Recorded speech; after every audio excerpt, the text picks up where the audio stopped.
Robbie. Hey, Stephen Brooks. How are you? Dude, that's not how we've ever... Stephen Brooks. That's... How are you? I'm doing well. Listen, we're going to keep this very quick. We're going to do an intro. You'll hear it at the end. We're very tired. We've been talking for a while. What are we talking about in the episode? AI-generated images. That is true. And a whole bunch of other things. It's a couple hours. I don't know if we're going to cut anything out. You know how we usually are. We ride a line. It's neither good nor bad. Hear us out. I'll try to see if I can link a few of the articles that I found along the research path that I've taken over the past couple months. There's more conversation to be had with this post. Feel free to go into the comments and post any of your thoughts. Disagree, agree, link more articles, videos, whatever you want. The blog post is the best place to do that, not on the Facebook or in, Twitter or whatever, because that will just live in a timeline kind of thing, but on the blog it'll stay there so that if anyone searches for it in the future and comes across it, they'll be able to go down and read whatever you wrote down there. And I think that this is something that is really, really open for discussion. It's kind of a we'll see what happens, but hear us out. Yeah. Okay. I'm going to go watch AI starring Joe Osmond. Wait, what was his name? Haley? Oh, Did you say Kale? It's Kale Salad Osmond? The kid who sees dead people. Uh-huh. Sixth Sense. AI. Yeah. Maybe they weren't dead. Maybe it was an AI-generated Bruce Willis. There is a joke to be made there, but it would be a bit of a spoiler. So I'll say it afterward. But anyway, I guess now we get into it. I want to say welcome to episode 289 of the Rubbering Animation Podcast, and we're calling this one. What are we calling this one? Did we say AI poop? I don't know. I don't want to do that. That's stupid. A.I.n't I a stinker? AI is stinker. A.I.n't I a stinker? Is that a good one? Okay. AI is stinker.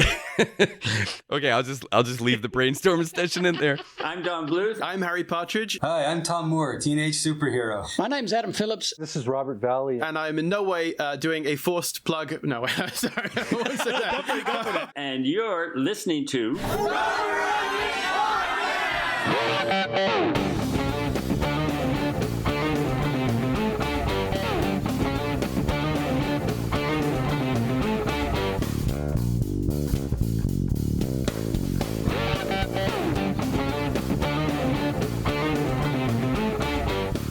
Okay, and we're recorded. All right. Look at this, Robbie. We're face to face. I feel like we should break out in song, but it's too early for that. I'm gonna open my can of coffee. Nice. Uh-huh. I'm going to twist my cap of juice. It's not juice. Well, it's like it's ice. The product is ice. The product is ice, yeah. It's sparkling ice. It's strawberry kiwi. Yeah. Kiwi and strawberry. That's a good combination. Is it? Mm. Well, you never see them not together sometimes. Whenever it's always a combination of the both. But there's not a lot of just like... I won't say it's always. I mean, you see... Oh, yeah, that's true. There's strawberry ice cream. There's strawberry everything else. Yes, strawberries. Maybe kiwis riding the coattails of strawberry. Maybe that's a little true. bit. Yeah. Okay. Another quick thing. Because we haven't seen each other in a little bit. Yes. Except I did see you on Friday the 13th when you came over and we watched Friday the 13th Part 4. The final chapter, which absolutely was not, but I gave you your Christmas gift. Yes. And you did not bring mine, and so you brought it. You brought it. I wasn't expecting. Mm-hmm. I just saw a sweater that I thought would be really fun, so yes. I got it for you. Hand me this gift that you just brought over. Let's do this on the show because we don't have lives anymore. No. We just do it on the show for content. So yeah, we don't just interact. we need content. I invited you out to the bar yesterday, and you were like, "Nah, I'm just gonna stay home. I'll see you tomorrow." And tomorrow was today, where we are recording the podcast. You actively did not hang out. What I said was, I was going to take a break from Housewives of New Jersey to watch This Is Us. Oh no. Oh my, wow. Last of Us. The Last of Us, yeah. But we ended up watching Housewives of New Jersey. There you go. Because we had Chinese food, and I was like, well, I just. Okay. Let me see what we got all here. right. Now, I worry about the size, but. Basket Krang. It's a nice, he kind of looks like, what's the face from Basket Case? It looks great. The tenant in room 7 is very small, very twisted, and very mad. Shredder. It's good mashup right there. It's great. And I gave you a mashup. Is this all we do now? Is give each other mashup? What was the sweater? It was a mashup of Rocco's Modern Life and Shaun of the Dead. Yeah, which is perfect. It is perfect. I mean, the characters. A good mashup. I love a good mashup. Like kiwi and strawberry. I would say, yeah, like coffee with milk. That's what I'm having. This is UCC coffee. Okay, let's. I guess let's start. Speaking of mashup. Ooh, that's not bad. Do you want to transition to our first story then? What is your thoughts on artificial intelligence? Is that your robot voice? Are you trying to do like a Are you trying to do robot voice? Well, see, here's the thing. Here's the thing about that. Yes, they used to be. Do you remember, like a long time ago, you could type into like a notepad or something like that in the computer in school, and it would read it out, and you could say like, poop, farts, butts, and it would just like read it out in a computer voice. Yeah, really funny for kids. But now there was. I was on TikTok, as a 40-year-old man does now, and I'm watching someone talk, and I was like, why do they sound like SpongeBob? Yes. And then I was like, oh, that's interesting.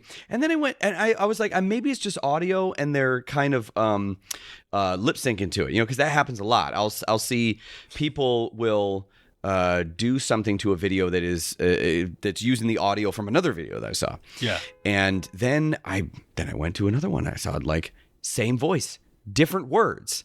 And then I looked down at the bottom where they usually have those filters, and it's using a voice modifier. Yeah. Okay.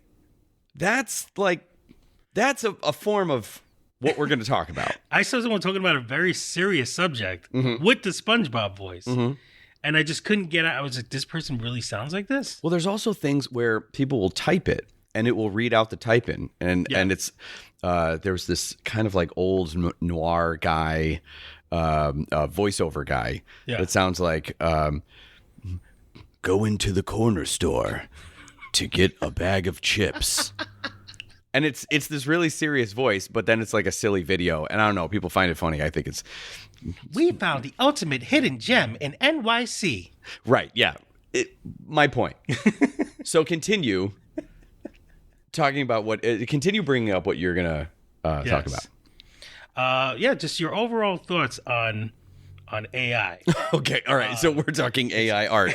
AI art? AI art. And just AI. It is hard to say AI art. AI. But the people have even an issue with AI art. They even have an issue with saying the word art.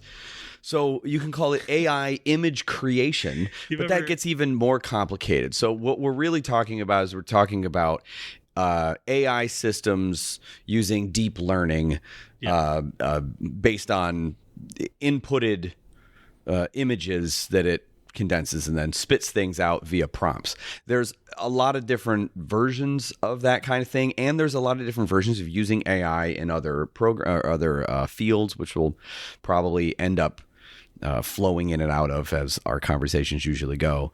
But the reason we have to talk about this is because you cannot exist in the animation sphere, in our animation bubble, which you always talk about, how we live in a bubble, and it gets really annoying to see people so firmly in the bubble and not really be able to see what's going outside of the bubble. Like a lot of people are saying, it's like, oh, animated shows are getting canceled left and right. It's like every show's getting canceled left and right. It's not just animation. Yeah. You can focus on it, but it hits everything. So we have to talk about this because of what is known as animation Twitter. Yes. It's a good thing that the animation world is such a tight group who looks out for each other and won't, attack you as soon as you do something or say something. We were in a boom, an animation boom for a solid 2 years. And now that we're coming out of it, it's really great to see people being so supportive of those who have work in the industry and are not thinking of themselves in the short term or in topics that you would write a high school essay about. That's just our community. They're very animated. Joking, obviously. It's with everything, right? There are people that yell and scream, squeaky wheel, all that sort of thing. But I think there is a lot to discuss about the topics that we're going to talk about in this episode. And we're going to try to talk about it in the most direct, honest way that we can, because the whole mission statement of this show was, this is how professional artists, professional animators talk to each other. We would meet at a bar, we'd hang out, and we'd start talking about something. And if we didn't like something, we'd say that. If we liked something, we'd say that. But in general, we try to stay on the positive side of things and keep things going. So let's start with AI art, as they say. There is a firestorm. Yeah. On the internet. Online firestorm. We are technically on the internet in that we have access to the internet the way that everyone does. But I don't think that you and I really, you more than me, because you put content up, but even there, we don't really live online in the same way that that maybe others do. You kind of drop content up there. What is your sense of the tone, the firestorm that was erupted for AI image creation? I think so. This is coming out of right after we survived the NFT wars. Sure. Oh yeah. Very soon. Which very was recently. Something else that was kind of implying that it was going to take work from real artists.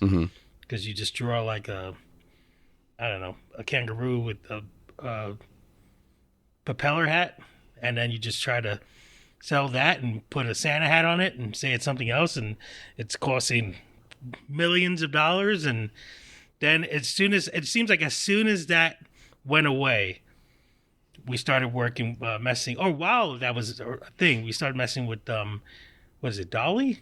Sure. Yeah. Dolly was the one that was that people were playing with. I mean, it's been around for a bit, but just in recent months, really, the accessibility to the average person on the internet has really exploded. Yeah. And it just seemed like more of a fun kind of thing, and no one was taking it too serious because the images was, for the most part, so distorted that it just didn't look like or seem to be a threat or anything. But while that was happening, it just seemed like a fun exercise to kind of do. And it was stuff like it just seemed fun to kind of type in two different things and see what it looks like together. And then I remember scrolling and finding out about Dolly 2, and then I saw these horrifying images of Homer Simpson that looked so realistic, and he's in the woods, and I was like, holy crap, that looks amazing. Somebody drew that. That's not a computer generated image. It just seemed too on point or something. And it feels like it's taking images from someone's thought. It's like when you have an image in your head that just kind of randomly pops up, or a nightmare or something like that. It seems like something straight out of your brain. I don't know why I said it like that. Your brain. But in my head, I saw that and I was just like, there's no way it's that advanced now. And sure enough, you start seeing more and more of these things. So I remember making a tweet that I have now deleted because people would take it too serious. Because once everyone started making their profile pictures into amazing looking photos, which I did one where it first started. It's like it kind of looked like those old 80s movie posters that that look like hand painted, like the vacation movie stuff, and I was like, oh, that's kind of cool. So I made my profile, not my profile, I just put one of my photos through there. So I remember when people started doing that, I made a snarky remark saying, I'm all for AI art. You turned into JFK there for a second. I'm all for AI art. Finally, people will stop asking me. No, finally, people will stop commenting, you should draw me right under my artwork. Right. And, draw me in your style. Yeah. Yeah. Or not even. Just draw me in general. Okay. I was just like, good. Now they can have that. And I don't have to, but then I understand people might take that as a serious comment, which to some degree it was. Oh, so you deleted that one? I deleted it because all of a sudden I started seeing AI with the crossover it, and I was just like, oh wait, so I don't know, maybe this community might find that and get really upset at you. Yeah. Which I'm so question tired. Do you still? I mean, it's a joke. Yeah. But like, did you feel any different after learning how people felt about it, or were you just worried about backlash? No, I kind of felt different because I'm not making. People do. Ask me to do commissions for, portraits and stuff like that, which I'm not great at. But if I feel like doing it, I'll do it. But I know that's people's main income, and I guess they might see that as if I'm being like, I don't care, it doesn't affect me or something. Yeah, maybe. The weird world of commissions is that most of the time when you're talking about commissions is people that are buying a commission from someone because they want some sort of direct connection to that person. It's not really about the art. And I know the artist is probably going to feel like, no, it is. They love my art. Yeah, they do love your art. But really, there's a parasocial relationship there now. When you go to like a convention, you meet someone, you meet like an artist that you like. A lot of times, you might like their art. But the other thing that you like is you like having this extra, relationship with people. The commission world is a little bit also driven by the connection to the people that are making it. So on that level, I don't think the AI aspect is going to horn in on that, even though it's trained. You could say, draw me something in the style of, what you brought up, the realistic movie poster thing, right? Like Drew Struzan, like draw me as a hero in a movie poster in the style of Drew Struzan. You probably get some sort of example of that. It's very different than actually getting a Drew Struzan. Right. It's kind of more like you just got someone to say, hey, can you do this? Can you draw me in his style?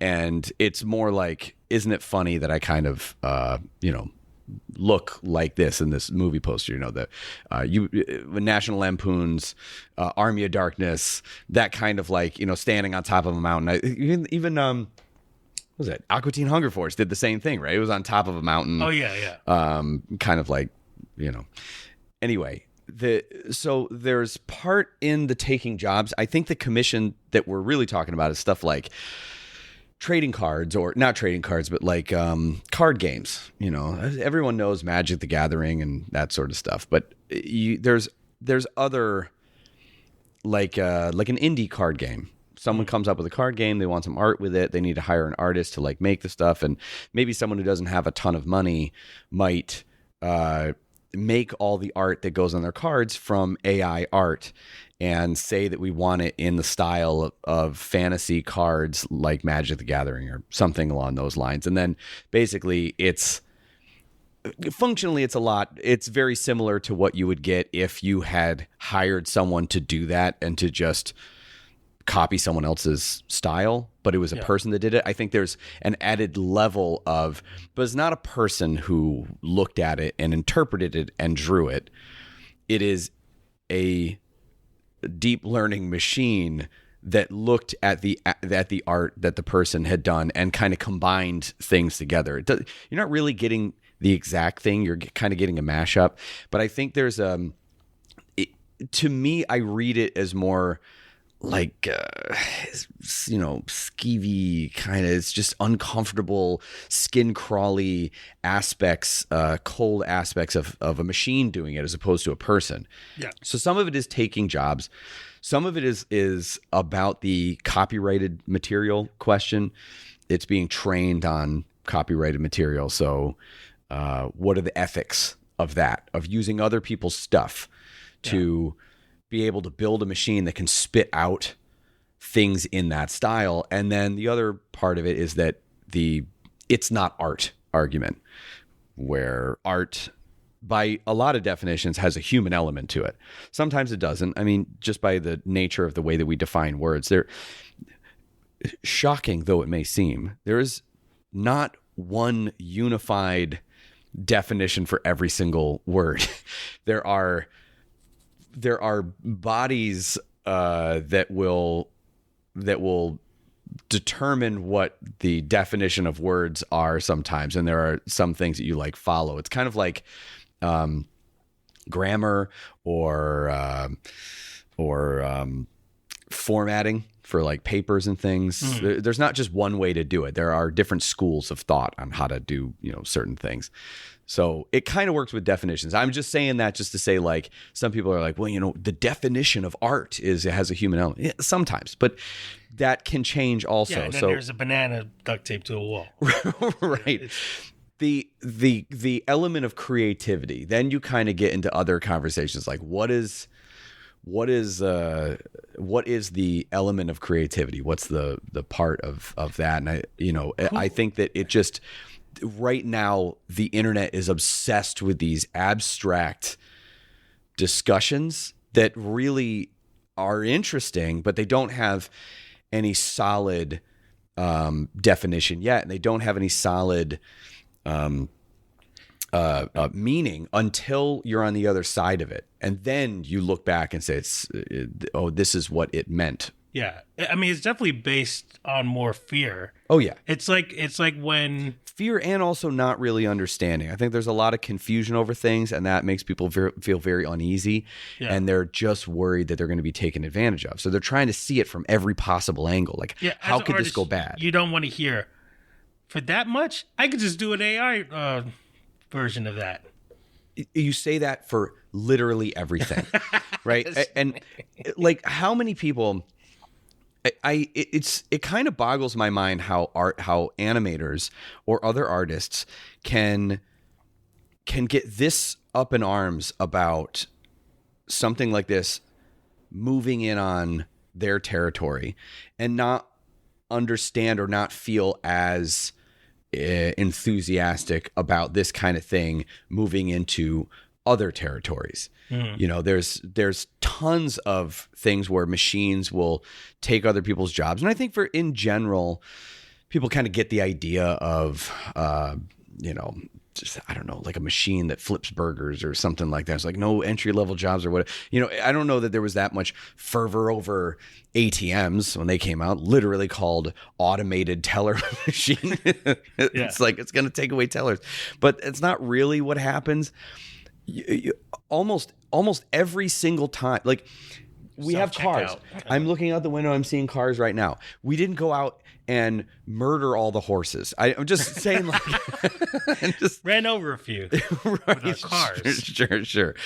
My point is that there's usually when there's other technology that comes in, what it does is it might minimize the popularity or the overwhelming monopoly that one thing has in a particular area, but it doesn't completely destroy it. It just kind of changes it and morphs into something else. And you have that with music, you have that with text. And I was just looking at my phone and realizing that we didn't even talk about this when we were chatting before. We didn't even really chat about it. I think we just kind of understood that we're probably on the same page. We didn't even talk really about this. We just knew. But the idea that, my phone takes amazing pictures, and it can also adjust them in ways that if I start adjusting my photos using this app, it learns the way that I kind of like photos, and it will give me like an auto thing of like, you usually want to bump up the contrast. You usually want a luminance of this level. It will do that because then it's reading what I'm doing basically, and it's anticipating this is usually what you do. Now, functionally what I'm doing is I'm training it to anticipate my needs or what I want. All it's doing at a basic level is getting ahead of the work that I was going to do anyway. I was going to adjust the level this way. I was going to adjust the level this way. If I look at it and go, yeah, that's pretty close to what I was like kind of hoping it would be. Great.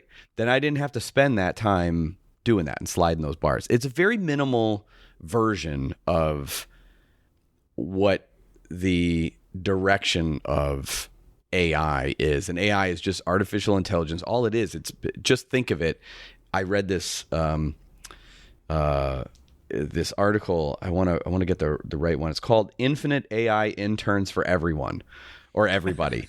And that's on Wired, I think. Yeah. And that's about probably the best way to think about where it is right now.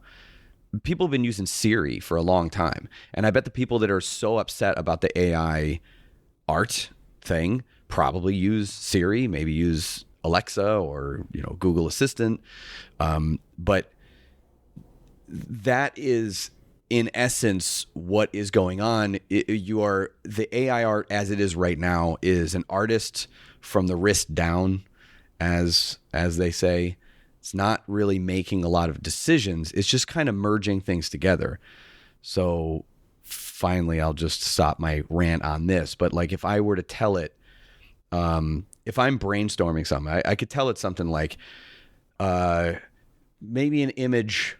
It's a screenshot from an alien invasion movie directed by Wes Anderson in the cinematography style of Roger Deakins, starring Muppets. Yeah. Now, I, as an artist, could probably do that. I'd have to, okay, what are Muppets? Here are the general things of Muppets. What is Roger Deakins style? It's playing with light, the colors, the general things. I just get a lot of reference images. Okay, this is kind of like what it is. What's a Wes Anderson directed style, center frames, everyone, kind of like dry, quirky, alien invasion. What's alien invasion? Maybe some sort of creature. It's an invasion, so that has a level of mystery to it. So it's probably some sort of like scene where something's hiding around the corner or whatever. And you Bill put all this Murray. stuff. What's that? And Bill Murray. And Bill Murray. Yeah, well, he's got to be in every Wes Anderson movie. So you put all this stuff together and you're kind of writing this down on a brainstorm. And then you go through the process of making it and putting it together. Now, at the end of that exploration, you may go, yeah, this isn't really working for me. And you might change something else and you kind of keep exploring. That's the kind of thing that AI would just get ahead of and just go, okay, if all you're doing is saying, this is the general concept and this is what I'm hoping, I can give you something that will look really good. And this kind of looks pretty close to what the end result is going to be. Yeah. Right now, it's not making the movie for you. It's just giving you the concept art, which could lead to, being able to make pitch decks a lot faster, could lead to green lighting TV shows and movies much faster, which creates a lot more jobs. There's other things to talk about. What was that animation app that came out? Go Animate. Go Animate. And how animators just were on it like, I don't know if they had the same fear of that it was going to, that it was going to ruin animation, and it was going to, I remember actually talking about this probably on the podcast actually at one point, and the idea that it was going to, I think I remember after maybe our discussion, reading more about how people felt that it was going to drive down expectations of animation, drive down the expectations, the quality of animation. I'm reading basically the same thing with AI now, is that it's just, people are just going to be like, it's okay, it's good enough. Yeah. Right. And then, people can just jump into it. But we had a friend, actually a couple friends who did Go Animate, but Lamont worked in Go Animate, and I think it was Go Animate. Maybe you used another one, but like create this whole little side business in or major business in explainer videos and using that for explainer videos, and it kind of created this little not subculture, but it was like a subgenre of work for a little bit. I don't know if it's still going on, but It's funny though, because that kind of technology, as it seemed there, it didn't seem so much as a threat to me. But then it kind of grows into other things. I remember when I was at a party and I was talking to an animator, and he was explaining that there's going to be a setting that when you feed the audio into the program, it automatically syncs in the lip sync, so that you don't have to do lip sync. And I was just like, what? Are you kidding me? And then it just grows into like stuff like Character Animator. That's, it's also AI. It's using Sensei. It's using Adobe Sensei, which is their AI. It feels weird because when I was seeing that, I could understand both sides of the argument, where if it's taking elements from someone who is an established artist and stuff. But I feel like that's how like our brains are wired. It's almost like the AI is developing the same way our brains develop, where we look at something and we kind of like take that as a reference and then we expand to our own thing. I mean, this is like the beginning stages of what that can do. If you're profiting off of it, I understand. If you're profiting off of someone's work, but like I was kind of like conflicted seeing a lot of just like no AI, because it felt like turning down a new form of evolution in a way of art. That's a little strong, but like I know what you mean. I mean, evolution is just. I mean, I guess. Well, not evolution with us, but just like I know, but I think I know what you mean in the creative field. How can you this use benefit us in a way, instead of fearing it completely, because it's gonna happen no matter what. So it's just like when it comes down to it, people are gonna want something from. That comes from a human mind, because it's maybe, but not everyone. This is kind of my point, is that like it's there is an element of truth there. It is going to cost some jobs. Ultimately, you're not really going to know exactly what the impact is. An individual might feel like their commissions have gone down, or someone's opportunities may have gone up. It's kind of weather versus climate in that way, where it's too big of an impact to really go by individual experiences of I'm getting less commissions, because there's a lot of things that could go into that. But aside from the commissions are a bit of a they're a bit difficult anyway. Commissions have always been tumultuous. They've always been a place where that is not a great place to decide this is where you're going to earn all your living. It works out really well for some people. And then it is just a constant struggle for other people. And even when things are going really well for you, all of a sudden the bottom drops out and you're just not getting any commissions. If you don't have anywhere else to go, it's difficult. And I think we've talked about animation as well, hand-drawn animation, not really wanting to get into the digital side of things. But if there's a big difference between what you want to do and what you will do. What you like, this is what I want to do. This is what my goal is. But if I'm in a position where I need some work, this is what I will do, for that.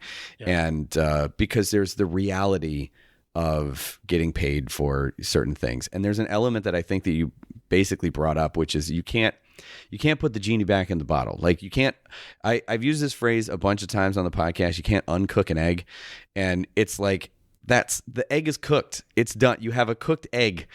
What are you going to do with it now? That's basically what AI is. It's created, it's done. And I think that there are some people that are annoyed that it exists in the first place, but some things you're just not going to stop. This is the way that things were going, and not just for art, for all sorts of things. Mm-hmm.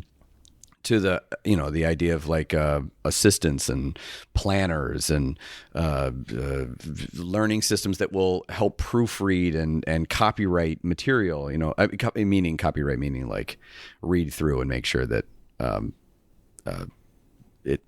it is using right grammar and spelling and all that sort of crap. Yeah.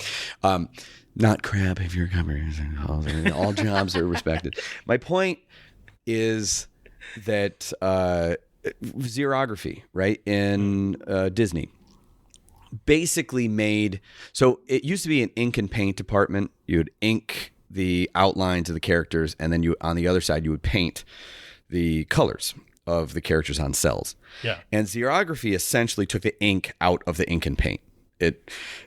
You would draw pencils, do the pencil sketch, and then you would scan that, and it would it's a very, very minimal way of describing it, but basically it would like super up the contrast, and it would spit out onto a cell. It would print out onto a cell that penciled sketch that you did, but in ink.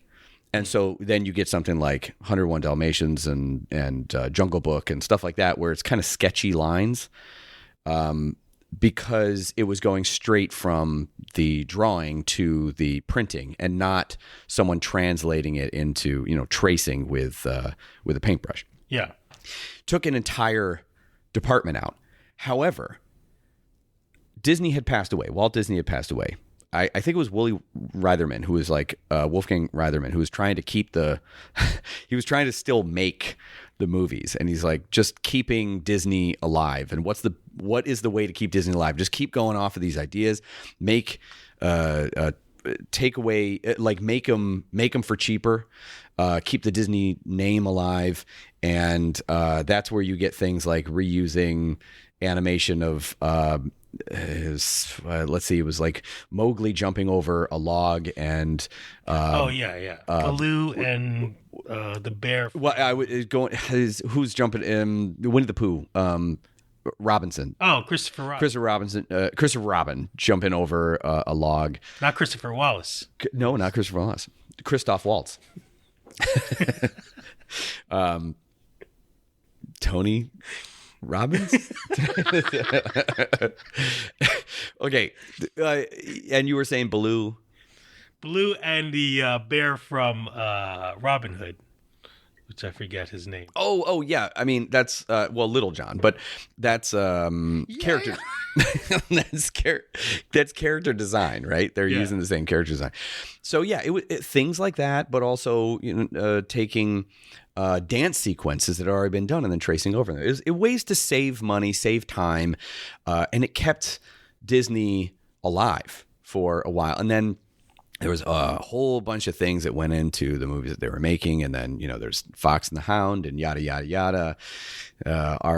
Our good friend Don Bluth, going, okay, we're just gonna go make our own studio and make our own movie, and then the landscape is like changed forever of animation in the United States. And I just there's bigger swings of time and technology and artistry that are at work than just what's in front of you. And you can't go back to like 1980 something and tell Disney stop using computers. It's not going to happen. Someone else is going to use it or something. You're not just going to whine about it and stop it. You have to learn, where is this going to fit in and how is it going to be, and be honest about what this thing is and what it does. Yeah. And to some degree, look at what George Lucas did when technology started advancing, and then he went back to all his old movies and filled it up with CG characters and stuff. It's funny because those Star Wars, the Star Wars Episode 1, wasn't it like the first major film that was filmed and distributed on digital? Like it was a digital film. Yeah. It wasn't filmed. It wasn't on. I think that's true. It might be one of those apocryphal things, but I think that's true.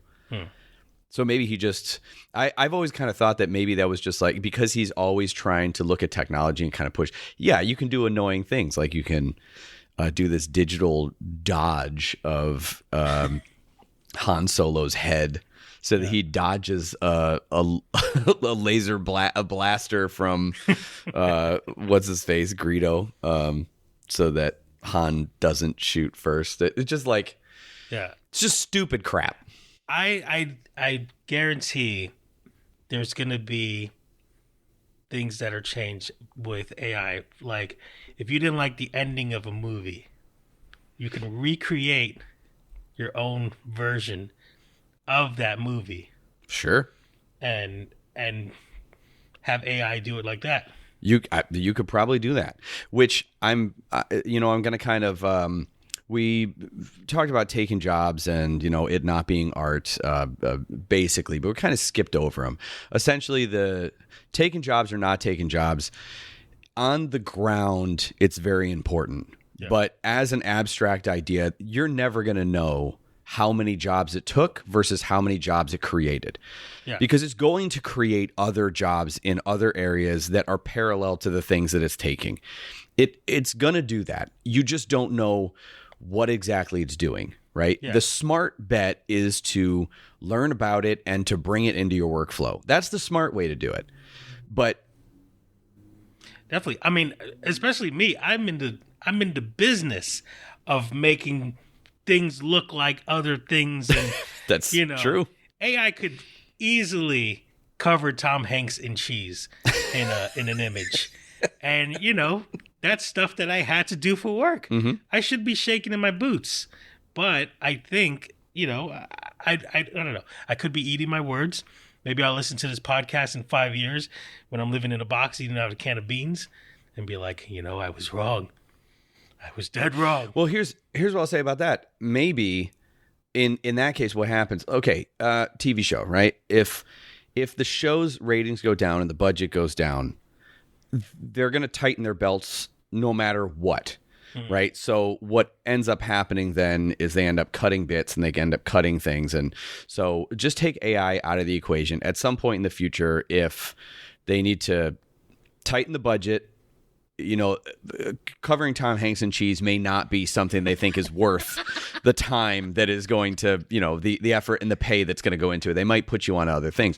But in the case where the budget is the same, and they have now this thing that they can use to create these images that was a little time consuming and didn't have the biggest payoff, then they can move you over to things that can't be done in that way, that need a bit of a touch, that still AI has a difficulty addressing notes. So anything that feels like they're going to want to find it in edit, or they're going to want to find it in performance or rehearsal, and they're going to want to note it, those kinds of things they might get you. Then the budget is the same, but the content goes up. The amount of things that you're doing can go up, because it's just like at that point, the thing that AI is doing is stuff that they wouldn't have wasted time on before, or it's things that you were wasting time on, and they never gave you other things because they're like, well, we need this. This is good and this is quick, and you need some sort of visual for this joke. But if they can get just quick visuals for their jokes, there might be other bits that you get to do that you weren't able to do before. There's no way to know. Yeah. Just the way that entertainment works, budgets are important, and they want to lock budgets, and every show wants to get the biggest budget they can. And if the budget shrinks, that has nothing to do with AI coming into it. It's not like they go, oh, AI's here, now we get to fire an entire department. Unless they were lacking somewhere else, and they needed somewhere to cut already. Do you know what I'm saying? So it could help facilitate a layoff in that way where it may not have been. It's a very complicated thing, because that gets into questions of capitalism, and that's an entire capitalism in entertainment. Entertainment is a very complicated industry. It's a very fickle industry that is driven by a lot of things, and capitalism is an entire economic system. Obviously, at its core, it's complicated, because how many how many millions and billions of people does capitalism drive and is driven by? You can't sit there at home on Twitter and say that you figured it out. That's stupid. You can be worried about it, but at its core, you're not gonna uncook the egg, so to speak. So you have to accept it. It's not art.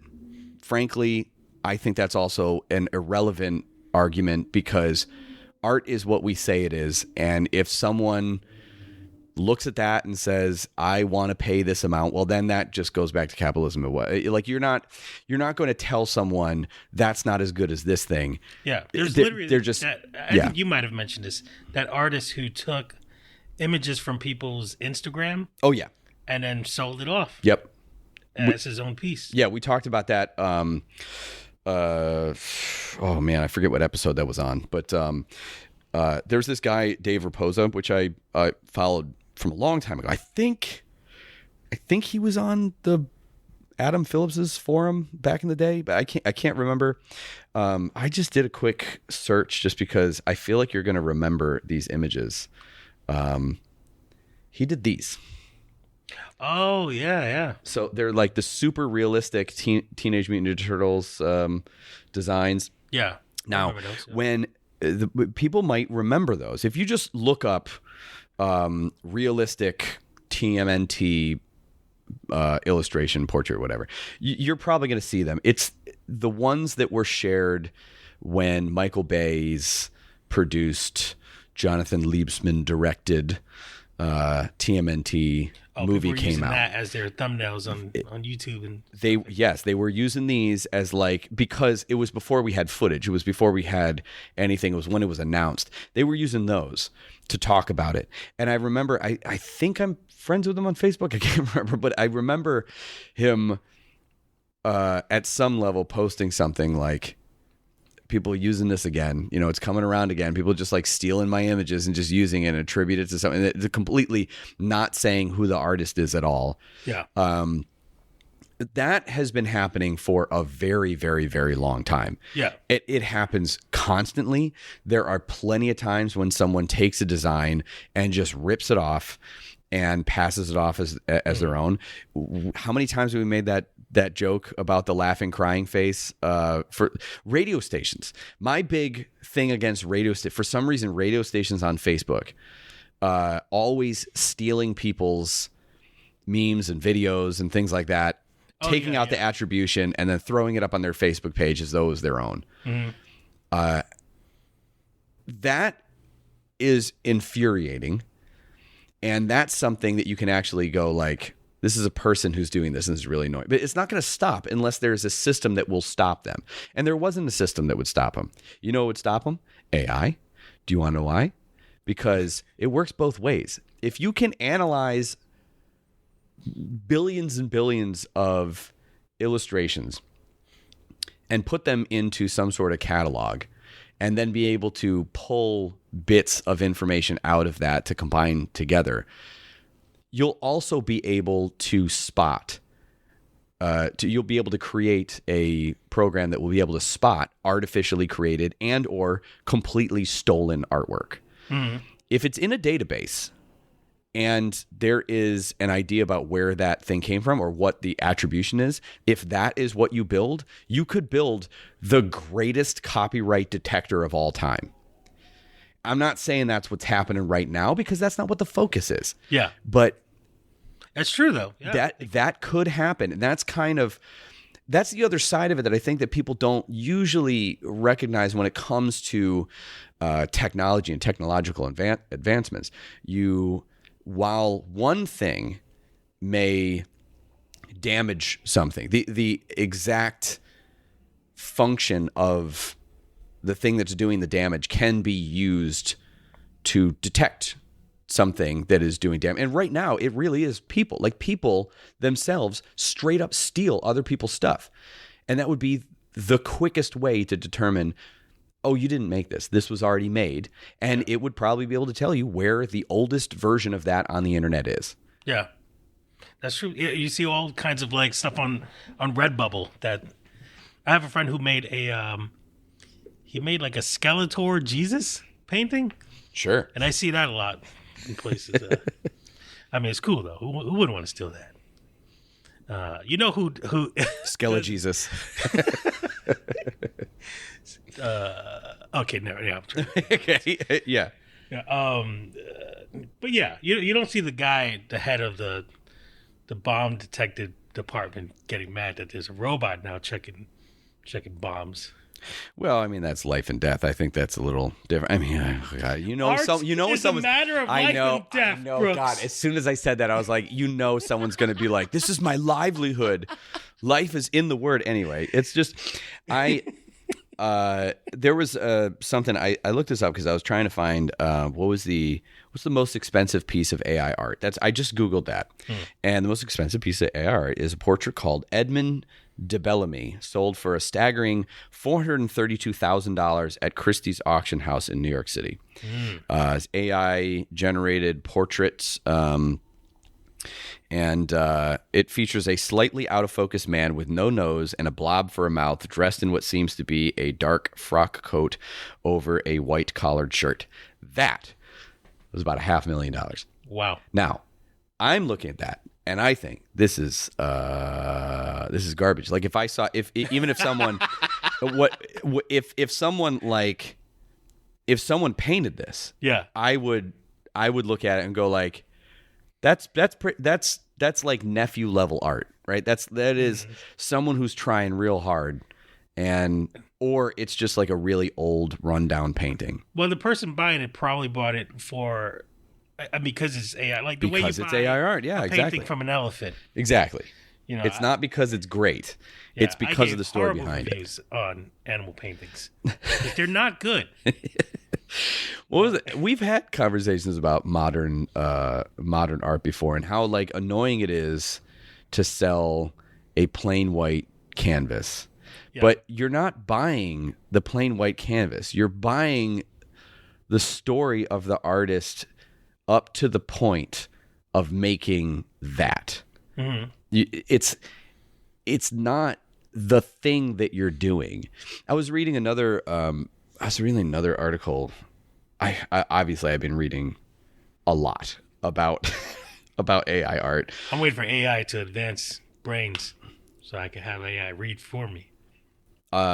There's something. Okay, it's called Unheard. UNHERD. I don't know anything about the website. The only thing I read was something that was posted this month, January, the Philistine War on AI art, and I was like, this is going to be a really annoying and a really funny read. So just one night, I had I had a beverage and I sat down and I read it. I laughed out loud at the words that it was using because it was like it's like someone who uses I don't know, like, you know, $50 words that are like to make them sound smart. Yeah. But it was kind of funny, and I copied this little paragraph here. Yeah. Okay. Quote, "I'm not looking forward to any of this. I'm going to stick with my vintage technologies, and my aesthetic orientation will remain forever backward looking. But even less than the new era of AI art, am I looking forward to the inevitable wave of renewed debate around the inane and empty question of whether this new variety of culture-embedded and technology-dependent activity ought to count as art. It's like asking whether a hamburger can count as breakfast. There's no ontological rift between breakfast and lunch. Breakfast is what we say it is, and if you feel like your 8 a.m. burger is not doing it for you, this tells you something only about your expectations and not about the world." And I feel very similar to this, where this is more of, and some of this is a very abstract discussion. We haven't talked about the copyrighted material, the copyrighted style yet, but I do feel like that is another thing that is going to be battled out in the courts at some point. I know there's a few cases. There's a few cases now. There's and I don't know how those are going to go. you never really know how those are going to go. It's all based on interpretation, and fair use is a very interesting thing. We had a whole thing on copyright on the show. You can go back and listen to it, describing what fair use is. But basically, fair use is not everywhere, like not in every country. And even the way that we use copyright is not in every country. You know, there's different laws in different countries, shockingly, especially when it comes to entertainment and art and, you know, appreciation, that level. So whatever happens with these cases is it's going to be a product of however they're presented and whatever judges are there to rule on it. I'll just say that we can't really talk too much about the copyrighted stuff at the moment, just because that's more of a legal thing. But what I will say is that, like you pointed out earlier, at its core, AI art, this process that we're talking about, stable diffusion and stuff like that, that's all using basically the same that we do. I mean, every time that we do anything, we go on Google Images and we're looking up something, we're looking up references. Every time I'm watching a movie, I'm thinking about, like, you know, how a shot is made, and I think about some interesting thing. If I see some bit of animation and, you know, someone does a little antic before moving into it, I'm like, okay, I might take that and I might bring it into something else. You're always making some sort of library in your head. Yeah. And I think that the big thing at the moment is AI is taking large sets of data, and then it is being given certain parameters of how to use that data. And then it has code that will facilitate the use of those parameters. So how it's, you know, what is it going to look for in images, right? Yeah. And then there's the other side of it, which is, well, how are we spitting it out? What do you want? You want text? You want images? You want, you know, what is the actual end result of this thing via the prompts? And the prompts are user generated. You could get into an AI cycle. You got to prompt one thing. You could prompt AI text and it will spit out the text to an AI image generator. And then now you're in like a Google Translate. You type in one language, it spits out another one, and then you translate that language into another one. You end up with this telephone of stuff. Yeah. The big thing is that there are a couple points where there is human decision making at play. And that is, how do we use the data? And what are we using it for? Those are the two things that AI is not conscious yet. So it's not deciding what it wants to do. It's not making aesthetic choices of like, what is it like? It can make preferential things based on whatever you input or whatever the programmer's input. You want to favor these things, blah, blah, blah. Favor the things that are popular. Favor the things that, like, you know, make the least amount of pixels or keep things least busy, you know, blah, whatever their parameters are. But it can't sit there and say, I like this or I don't like this. Yeah. That's the part that I feel like I don't really, if that were a thing, then yes, now we're talking about Terminator. Now we're talking about But like, Cyberdyne. it'll just be an annoying thing, like AI be like, how about if we gave him a tie instead of a bow tie? Well, even that, You're like, even that could just be suggestions, but it's just like really complicated Mad Libs at that point. yeah. It's not creation via inspiration or intuition. There's still elements of rules at play. And when people have an aesthetic appreciation, or when they like or don't like things, they could also be revolted by things, and that plays into what you like or what you don't like. You know, there's some people that just like will not watch a movie with this actor because it reminds them of someone that they know who was mean to them in elementary school. That has nothing to do with art or aesthetic or creativity or whatever. That definitely went into their decision making. Yeah. And you don't really have that with AI. Anyway, we're going on a lot here. Do we have examples? Because you kind of brought up a couple things. You said before that you knew of a guy who posted a bunch of stuff. Is that the guy that you were talking there's about? An account, yeah, I started following that has just bizarre images. of stuff, and I guess he like merges to do, and they look very nightmarish. And I just find it interesting. I find it interesting that you can get this this kind of imagery from just kind of saying it and it happening. But then I saw some of the comments, and they were like, "This isn't your artwork," and the account was just like, "Okay," Right. Like that was the response, and it's a hard thing to like kind of say, because I guess like I don't know, it's so weird because I look at AI almost like I think the fear is that once again, like the people who can't do what we do are going to be able to do it. Sure. Yeah. Yep. And there is a fear like that. I have so many like cool songs that I've made in my head that I'll never get to produce because I can't produce music. But what if I had the technology to go, okay, it's row, row, row your boat as 9 Inch Nails. Yeah, make me Mozart's Ninth Symphony in the style of Queen Night at the Opera. And it just sounds like the most amazing track ever. Yep. And you promote it as an album. Hey, I'm doing music now. Then you have all of these like people who actually play music for years have been like crafting it. Schnappi das kleine Krokodil theme song in the style of Megadeth. And like then I win a Grammy, right?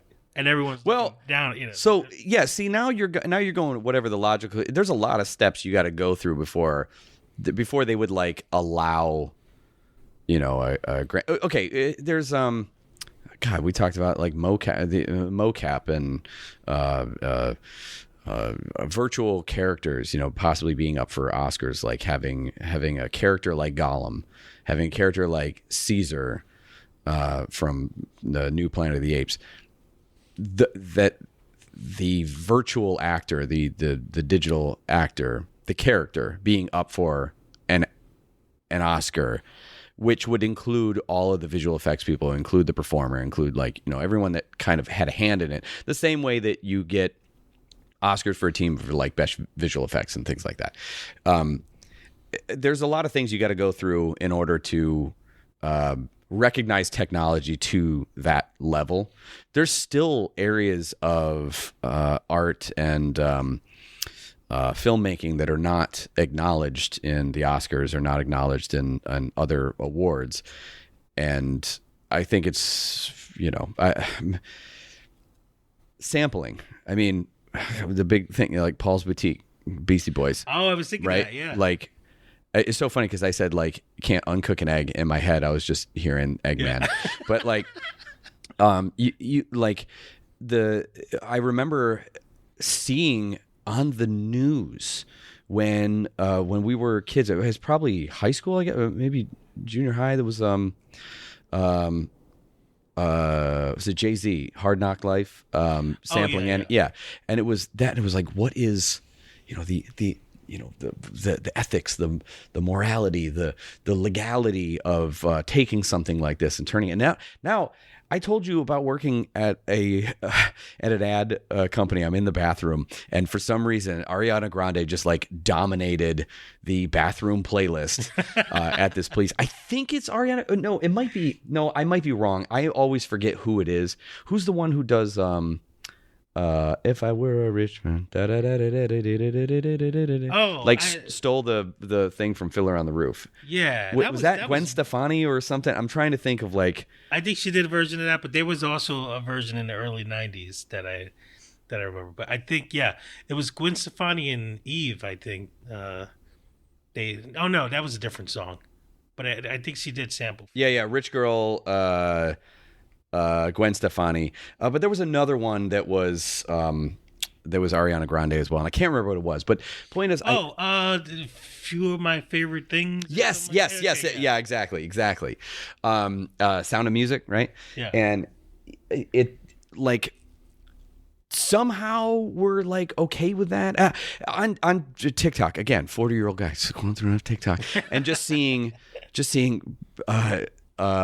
David Byrne up there singing with Sia, and there were just people sharing like, who is this guy? Oh my God, Sia singing with this guy who can't like hold a tune. It's like David Byrne of the Talking Heads. Like, I'm sure Sia was like really excited. My favorite one is P. Diddy and Led Zeppelin for the Godzilla soundtrack. Yeah. Not Kashmir. Not Robert Plant. Page, right? Jimmy Page. Yeah. He was in bed, and it was like a rock and roll compilation CD that was in a commercial, and he heard that one note. He was like, I want that for my track, and that's how he discovered it. What was the Walk This Way, the Run DMC Aerosmith thing. And I guess the story was like their manager at the time just like played them just the intro track, and they just like liked that, and it was just that on loop, and they were just freestyling over it. They were just like as a warm up, and they were like, oh, what is this? And then they ended up listening to the whole song, and they were like, "Was this like hillbilly rock thing?" Like that's how they saw Aerosmith. It was this like country rock kind of thing, which I just thought was funny. But there was another one that I was thinking of, and now I can't remember. Oh no, it was just Paul McCartney singing on stage at like the Grammys or something, and they forget who he was singing with. And they're like, "Who's this old man?" Oh, I remember that. Yeah. I forget what it was though. Okay, getting a little off topic, but the point is, the music thing, that's definitely going to be something where you're going to be able to type in something, they'll put it together. But let's go. Oh, there is fake Nirvana albums, I think. Oh, sure. That are computer generated. I mean, one of the most famous Nirvana songs was just a cover of David Bowie. So, like, yes. To take that style and to use your own creativity to turn it into your own thing is valid, is a creation. And that is a place where AI might come in to make mashups, which are extremely popular right now. And we just gifted each other mashup shirts for Christmas. It might make that not as big of a thing, and to be honest, maybe it's a bit of a bubble. Maybe the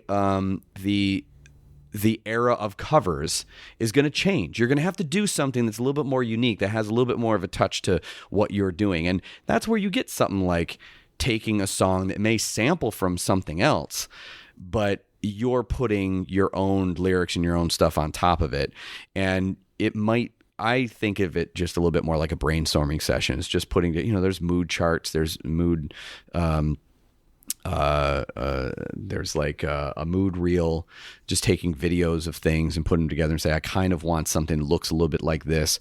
It'll be like that, but it'll be a lot better. Yeah, it'll be references. It would help the communication with clients as well, because they're like, oh, we're looking for something to this nature. Well, so that's another thing that ends up becoming really difficult is directors in movies have been doing this for years. They'll pick some song from a library that maybe is copyrighted, maybe it's not, but they'll use that in editing, or maybe the editor will, and not even the director. Like someone will pick something and use the audio to time the video, and say like, well, it's going to be kind of like this. This is kind of the tone of it. This is kind of the speed of it.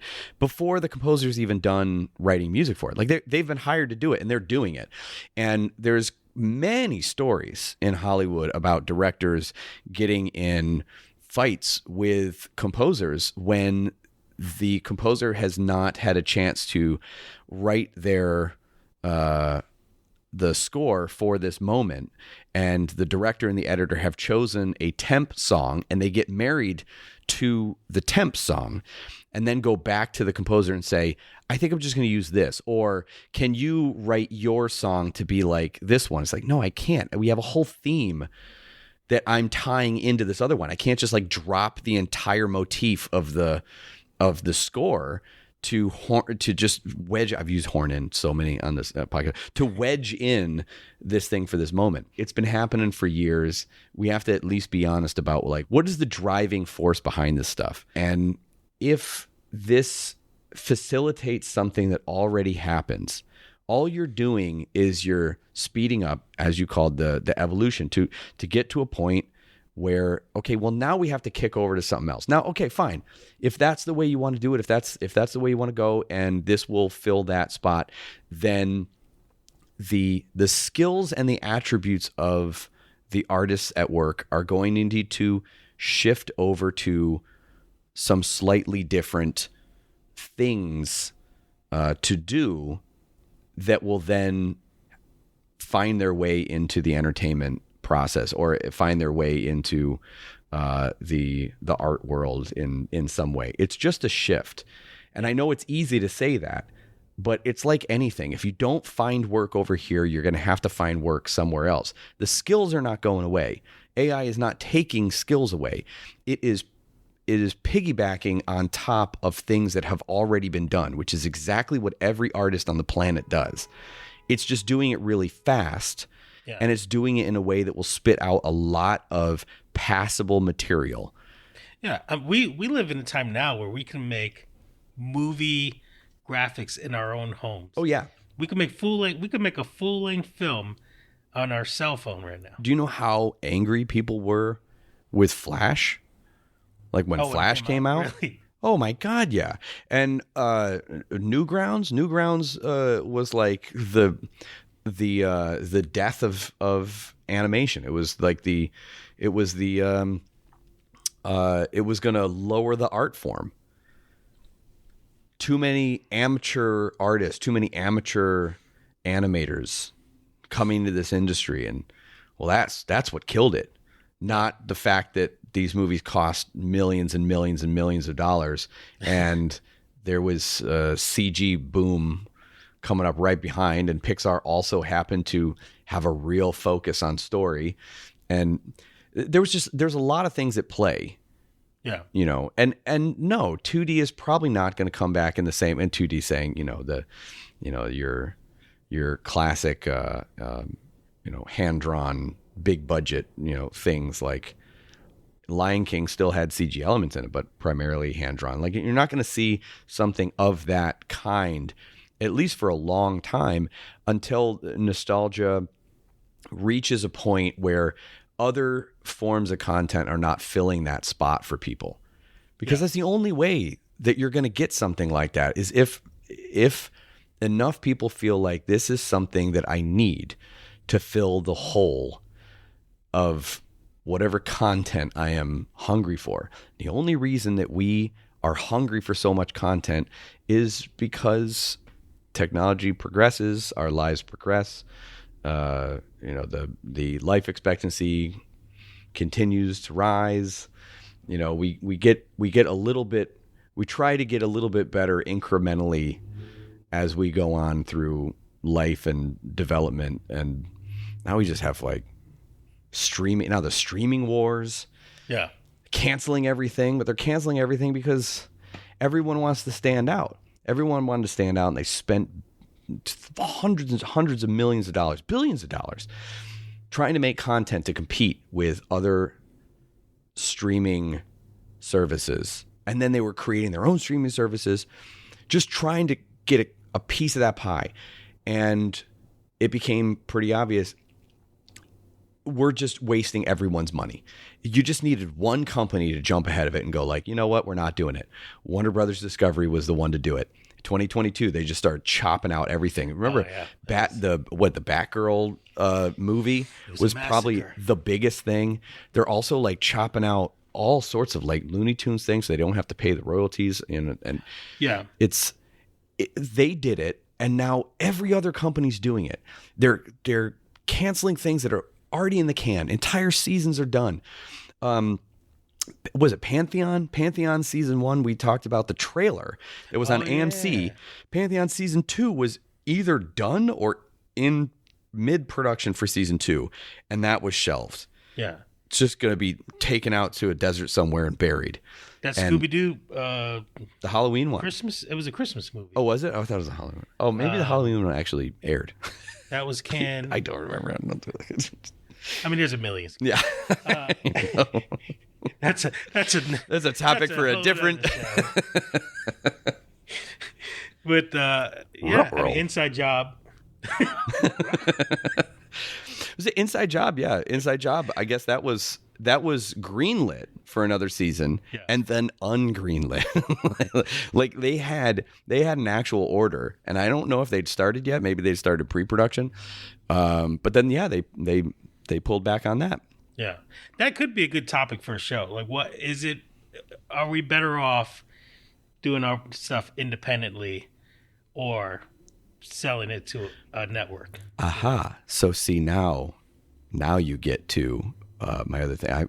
We're kind of skipping over, the what do we think and what is AI. I think there's blogs that are out there that can explain what deep learning is. Doesn't really matter. It's just I kind of said, there's a bunch of data, just given a bunch of data, and it's just how you use that input of data. That's bottom line. There's other things that I have on my list here, like the ethics of it and other forms. And I guess we kind of got into that, music and stuff. So future and more thoughts. That's how I have the end of I say with future, you know how our favorite thing is casting roles for characters. Mm-hmm. Yeah. And who would play a great this? Mm-hmm. If we can have an image to rely on with AI art, that's pretty cool. Well, okay, so we didn't even mention about the ethics, but like you were saying, that guy posted, AI art, and then people are like, "This isn't your art." And he's like, "Okay, when you do an image of Tom Hanks being covered in cheese, is that yours?" Nope. I took an element of cheese, and I took a Getty photo of Tom Hanks. This was for work, by the way. It wasn't like something that a passion project. He just really wanted to see. Yeah. I'm no Hanksky. I get it. There is a Hanks. Anyway, but yeah, it's taking, and with memes in general. I mean, TikTok is built on taking other people's comedy skits, audio, and just reimagining it. There's a whole guy who got in trouble with everyone because he kept just stealing everyone's jokes and recreating it. I see it constantly. Yeah. Old jokes that I've seen as comic strips that are played out in skits as though it's their joke.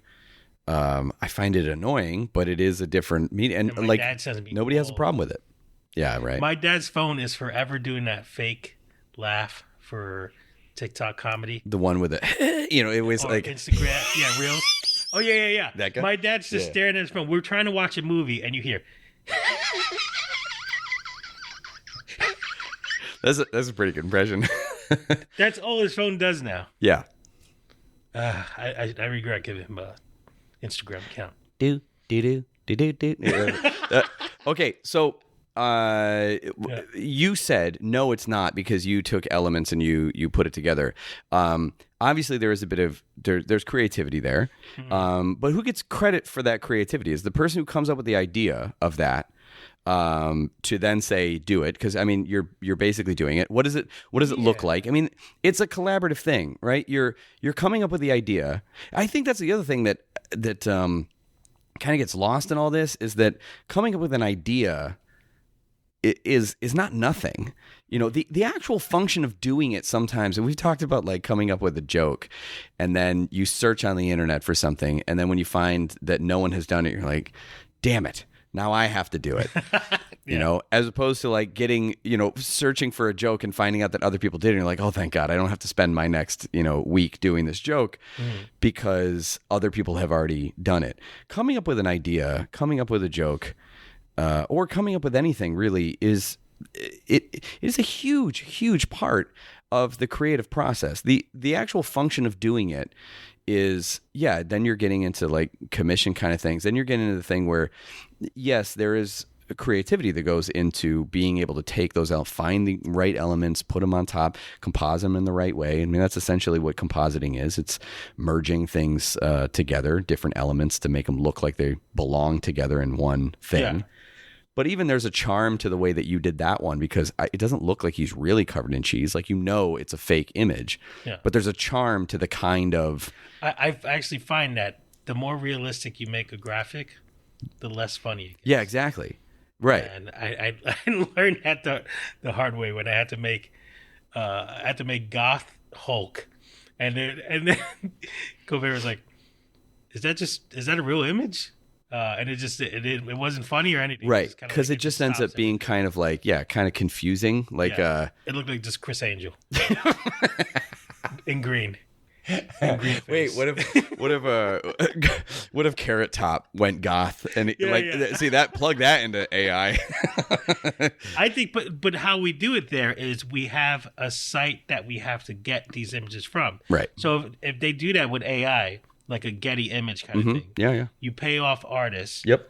To use samples from their work and elements from their work, and you have to do it that it's only through another site that is paying artists to take elements from their work. Yeah, and that would be something that would be a really simple format to implement. I think what is going to happen more likely, you're going to start with, because everything on the internet starts with free and open. Every time you have something, you start with someone using all of what is available on the internet as their data mined, stomping ground, and they can just pull anything they want off of the internet. And the act of creating a thing to use that's the thing that you're paying for. That's the way the internet has traditionally done this stuff. You could create some sort of system or something to say that, well, you can't do that. You have to have these sites to, yada, yada. Well, that would work here. That would work for any country. Maybe you could get all of Europe to sign up for it. Doesn't mean everywhere on the internet is going to abide by that. And then you're going to have some places that are going to be like, no, the internet is free and open, and they're going to create it, is what I'm saying. Like, yes, that is a form that you could do, and that would be very respected for artists, and it would be a kind of a revenue. I would not count on that. In the short term, put your stuff there, get paid a little extra if that's what you want. I would not count on that being the end solution, and only being realistic, because you can't control the internet. We found this over and over and over again. If you have something and you put it up on the internet, it's there forever. You're swimming in shark infested waters, and you just know that. It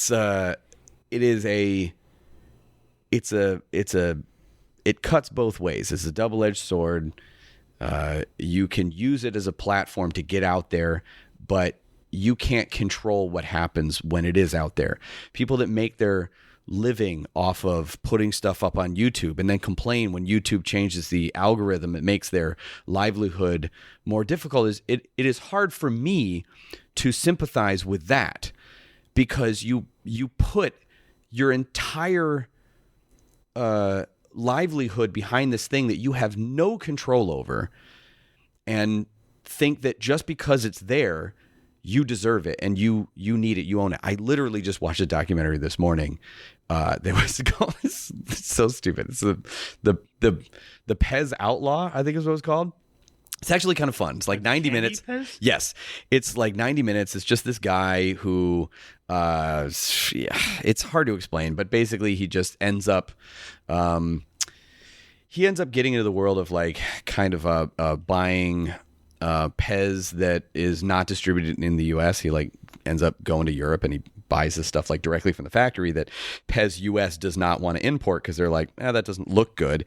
We want to control the quality of Pez here. So while it's sold in Europe, or while it's made in Europe as these things, it doesn't actually get distributed. So this guy goes there, he buys them, he comes back, he sells them at fairs and things like that, and it's a big markup and he gets a lot of money. Obviously, there's not a super happy ending to this, because, well, you're just, technically you are, not stealing, but you are definitely taking something that Pez the company has made and you are taking it and they're saying, we don't want to sell this, and you're going, well, I'll sell it, and you take it out from under them and then you sell it.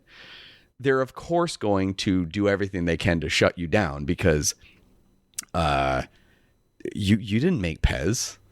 You're just taking prototypes that we didn't that we didn't sign off on, and the only reason you're getting money for is because they're rare, and the only reason they're rare is because we don't produce them. So like you're just taking advantage of the natural process of us making stuff. I'm not saying that I feel bad for Pez. I actually really like the guy who did this. My point is you can't be surprised when the bubble bursts. Yeah. If you're doing something like that. And I think that there is some wisdom in just being a little realistic about what it is right now. You can complain about it all you want, but you're going to have to look at it for what it is, what it's doing.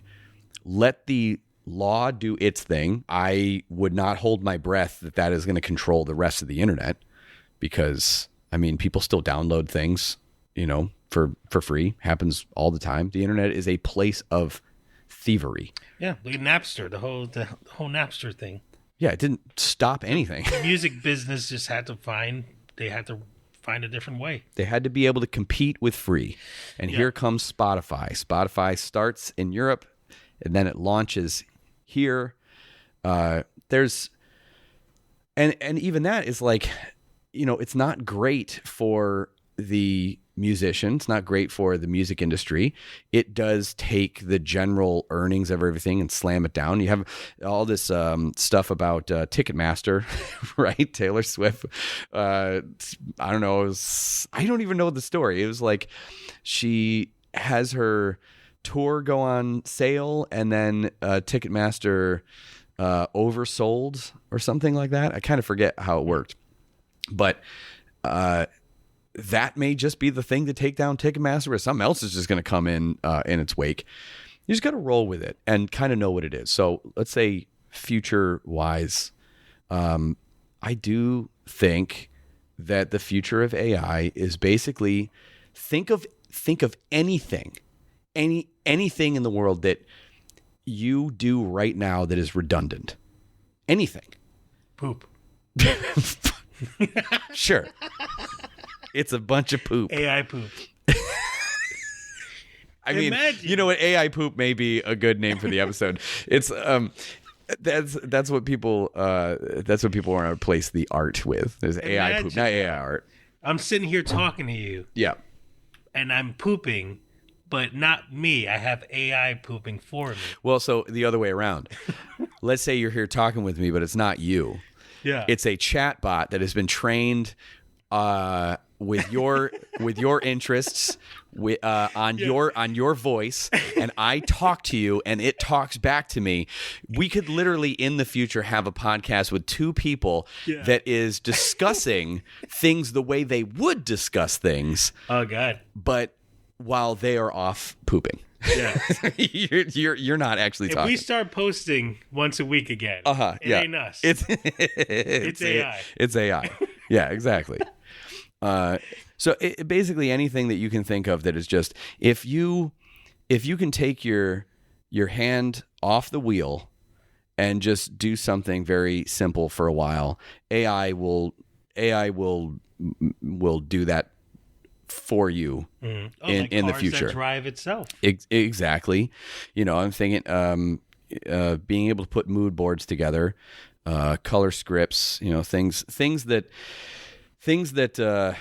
normally and color script it's a very important job to do, and I'm not saying that these are not important jobs, and I'm not saying that it's not something that's going to need some hand on it, but what you're probably going to end up with at a certain point is what I'm saying. It's about decision making. It's about being able to recognize what is good and what is bad. Like what is artistically and aesthetically valuable. You as an artist should be able to plug in whatever you want into a prompt into something, and what it spits out, you should be able to criticize it and analyze it as though this is something that is good or bad or what you want. Right now, it can't take notes, right? You can't like create a design of a character and then say, okay, I like that, but now can you change this? Can you make his shoulder bigger? Can it can't do notes to that level. At some point, maybe it can, At some point, you might be able to do something like that. Editing a movie or editing a show or editing a documentary. I think actually it might help. It might help documentary footage logging. Might be able to look at footage and spit out some words about what it is. So you have hundreds and hundreds and hundreds of hours of footage. Might be able to catalog that for you, so you would be able to find it better. Yeah, that's where I'm kind of saying like interns. It's a little bit like, if you can remix things, if you can smash things together, if you can log things and catalog them, if you're saying I need a brief, I need a log line, I need write me a synopsis of a show that is, blah, blah, blah, blah, blah. It will put that stuff together, but it's not going to know if it's good or bad. You're going to know if it's good or bad. So if you're pitching a show, you can't walk into a room and go to pitch a show to someone and give them 100 things spit out of an AI and go, here, you pick one. That's not where the talent's going to lie. The talent's going to lie in you getting a million things and you having to pick the stuff that is good and run with that. Okay, now do it again. Now do it again. Now do it again. And until you get something. It's about the choices. Yeah. It's about the direction of things. And then after that is, okay, now really, fine tune it. So where is AI going to fit into animation? Maybe in betweens. Maybe if it gets into a place where it's, coloring, shading, dynamic shading. You might say I need a mood lighting for this environment, especially if you get into CG, if you get into 3D environments.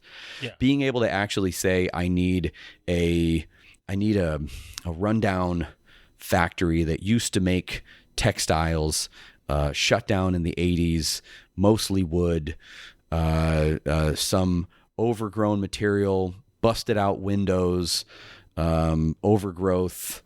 You might be able to type something like that in and get a general 3D model that's kind of built together through assets that you can kind of like look around. You can kind of go in maybe through VR, stage your spot. You as a set designer, physical set designer, might get an idea about how you might want to put some things together. You can alter things from there. There's just it's about taking your ideas and quickly being able to put together pretty decent looking examples of what you're thinking about in order to show them to someone, communicate what you want, and then be able to actually develop on that. I think that's the future of visual development, and it works for everything. Probably writing, music, everything. Outside of art, it could even probably solve crimes. Like, this is what that person looked like. Maybe we could figure out how Jack the Ripper looked. It might be able to do stuff like that. It might be able to do other things like, bookkeeping, your travel agent,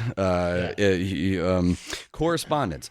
Basically, no more gophers. No more like people that are just like shuttling one thing to another. Yeah, which we're going to need, because with TikTok and everything, a lot of people are going to drop a lot of these jobs that no one doesn't want to do, because everybody wants to be their own right star of their own film. And like all these jobs that are just kind of like, So you know what I think this is? What? I think that this is the beginning of the next gigantic wave of indie content. I think you're going to see that you start to move a bit away from the big companies doing lots of content, Netflix and HBO and whatever, doing just a ton of content. They're going to move toward big budget prestige kind of, things, or, huge tentpole kind of things for TV, for movies, whatever, for the theater. And for a lot of content, you're going to get indie creators that are some pushing boundaries, some just making comfort viewing. That's I think the future of content creation is going, because now we're moving into a place where AI will allow the next level of access to the ability to create content the way that we have known it for the last decade or two. That's what we were able to do with, iPhones and After Effects and stuff like that. We were able to create like really, really good looking stuff at home, but we're not creating like, end game level stuff at home. And you might be able to do stuff like that with AI. I don't think it'll ever get to that level. That's where I think that the big thing is going to be in. Now it's going to help people develop their ideas. Mm-hmm. And that's where it excites me in that way. I definitely understand the frustration about someone saying, draw me something in, well, I brought up Dave Raposa, right? Draw me something in Dave Raposa's style. So he did realistic TMNT. You could draw me Street Sharks in Dave Raposa's style, and it would be very similar. It's something that he could totally do, but I don't know how prolific he is. It might not even be able to do it depending on how prolific he is, but it might steal his style and do it. But I could pay someone on Fiverr to do the same thing if they were talented enough. I'm not saying that it's not a bad thing that you're going to potentially take that money away from me paying someone to steal someone else's style, but if you're getting in the ethics of that kind of thing, it's happening now. It's always happened. It's always going to happen. I think it's going to come down to what Disney's doing with all their recreating stuff like Pinocchio and stuff. There is a curiosity of how certain things look in CG. And then you see it and it's just not as great. Maybe, so you're saying maybe it will prevent us from being afflicted by these bad things because you pitch it and you look at it and go like, oh yeah, that's a bad idea. Let's keep get an AI imagery of how Sonic was going to look. Sure. And look at the backlash that had, and they had to pretty much recreate the whole movie because of the amount of effort that goes into making that thing. Yeah. Then they're like, all right, well, we have a time to keep. We have a timeline. We have a budget. You spend so much time on this pre-production without even knowing what it's going to look like. You can jump ahead to this is a concept frame of what it will look like kind of at the end. How could we make this 2D character look like it's in our world? Now, that works with concept art as well, but if you can pump out a whole bunch of them in different styles and kind of get things together, it might help that brainstorming. And also, I don't want to minimize the actual act of doing something. Like, I don't want to minimize the actual ability of someone like Dave Raposa to do something, or any artist to be able to do something in their style.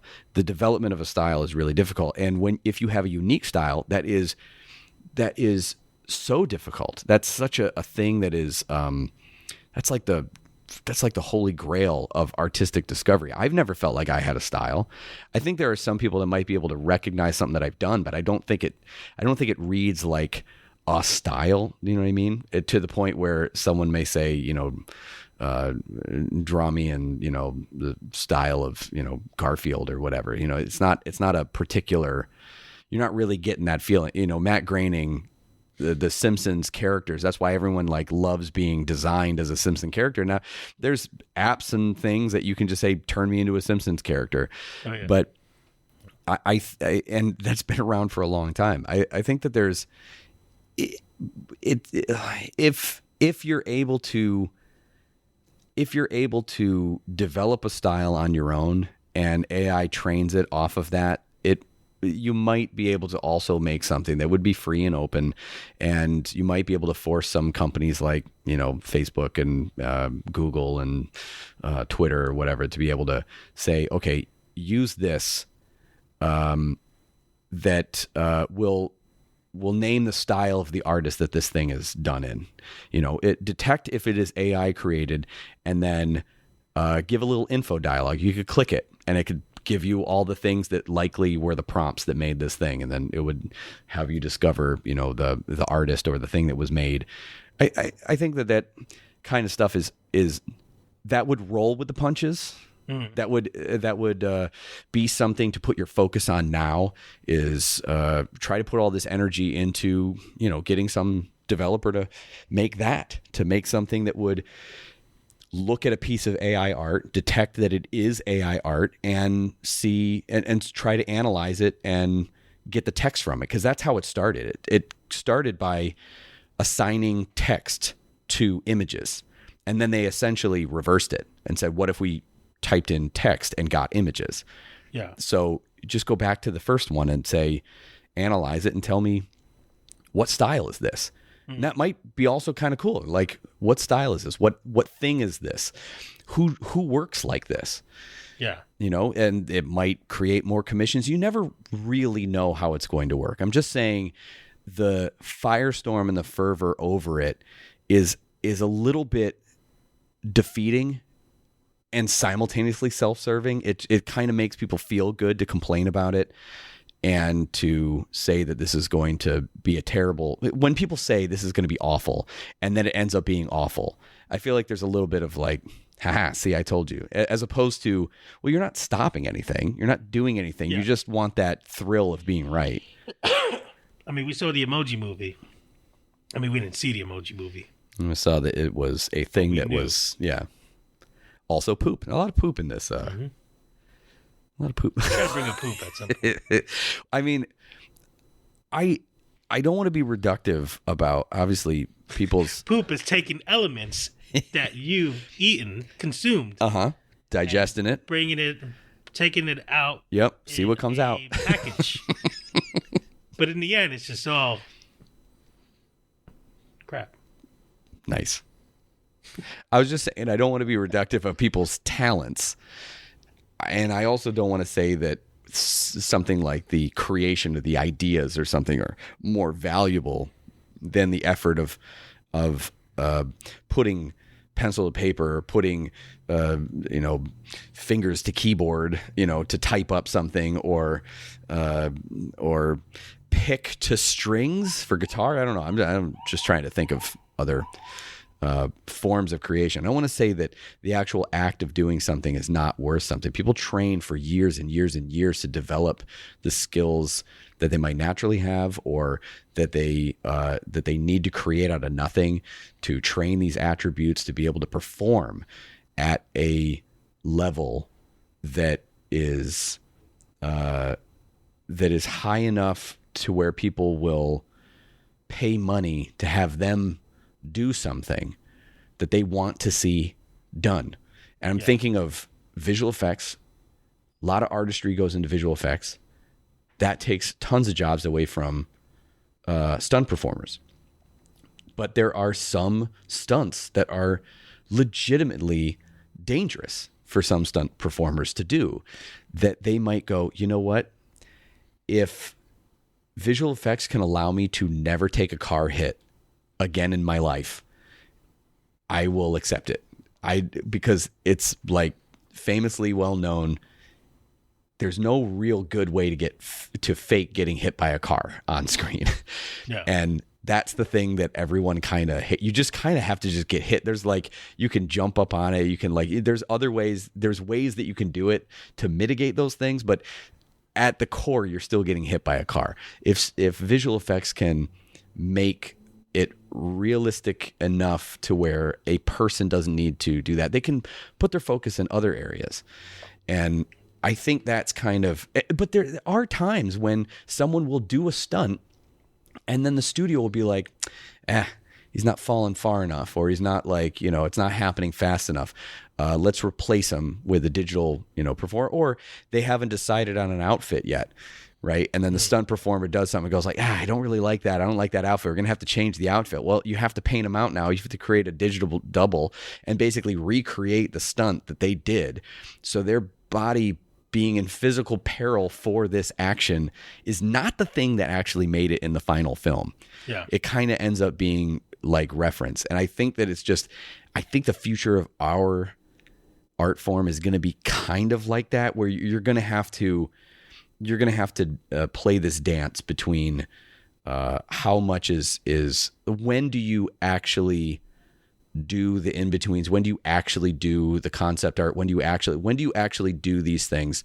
And when do you use prompts to create some stuff? It's backgrounds. I'm sure there's going to be animated shorts that just type in, I need an environment, and it just creates backgrounds for you. There are people that go out and take pictures and do that now. I think it's just going to be, some people are going to use that straight up. And then other people are going to say, here's concept, here's the thing. It helps me pitch, helps me get a lot of references together. And then you might even cut and paste. You might even cut out this tree from here, and you might cut out this land from here, this building from here, and you might put it together in some sort of pastiche and go, okay, well, to combine it together, and basically need to be able to trace it. There's a lot of ways that you can work it into your workflow. I think it's smarter to roll with it and to use it to your advantage, not straight up typing in and spitting out and going, this is the thing, but use it the way that you would something else. How hard is it to type something into Google and figure out, wait, what is this thing called? I don't even know what this thing is called. Sometimes you're like, it's this thing you see sometimes in like rafters. It's like kind of this, it's like hard to figure out. Yeah, that's like how my dad Googles. A car part for a 1971 Mustang that's located by the engine. There you go. Typing all that stuff. And I think that is, that could be something that AI would also be able to do stuff like, just compile all the temperatures for this day in this city in the last like 20 years or something like that. It's, there's a lot of things that it's going to help do. It's not just about art. I think what made this funny was that there was two sides. One side was artists who was like, we're opposed to this. And then the other side was Facebook aunts. Facebook aunts who just like, look, this is me as a beautiful painting. And it would just seem so harmless to them. I saw someone, I guess I will, I mean, that's just also like the guys who have like Calvin pissing on a logo or something like that. Like the decal that they put on a truck. Like there's just some things that are like, yeah, no, it's funny. Funny. I used to read this guy in the comments. Like they don't get it. They don't know what it's taken from. They don't know that it's artistic stealing. There's a lot. You have to recognize that you can't make people care, and you definitely can't make people care by complaining at them. Mm-hmm.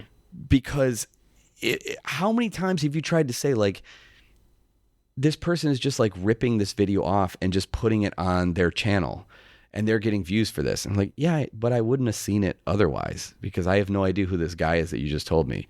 Yeah. But I follow this guy and he curates it for me. I hate it. You hate it. But you, at some point, you have to admit that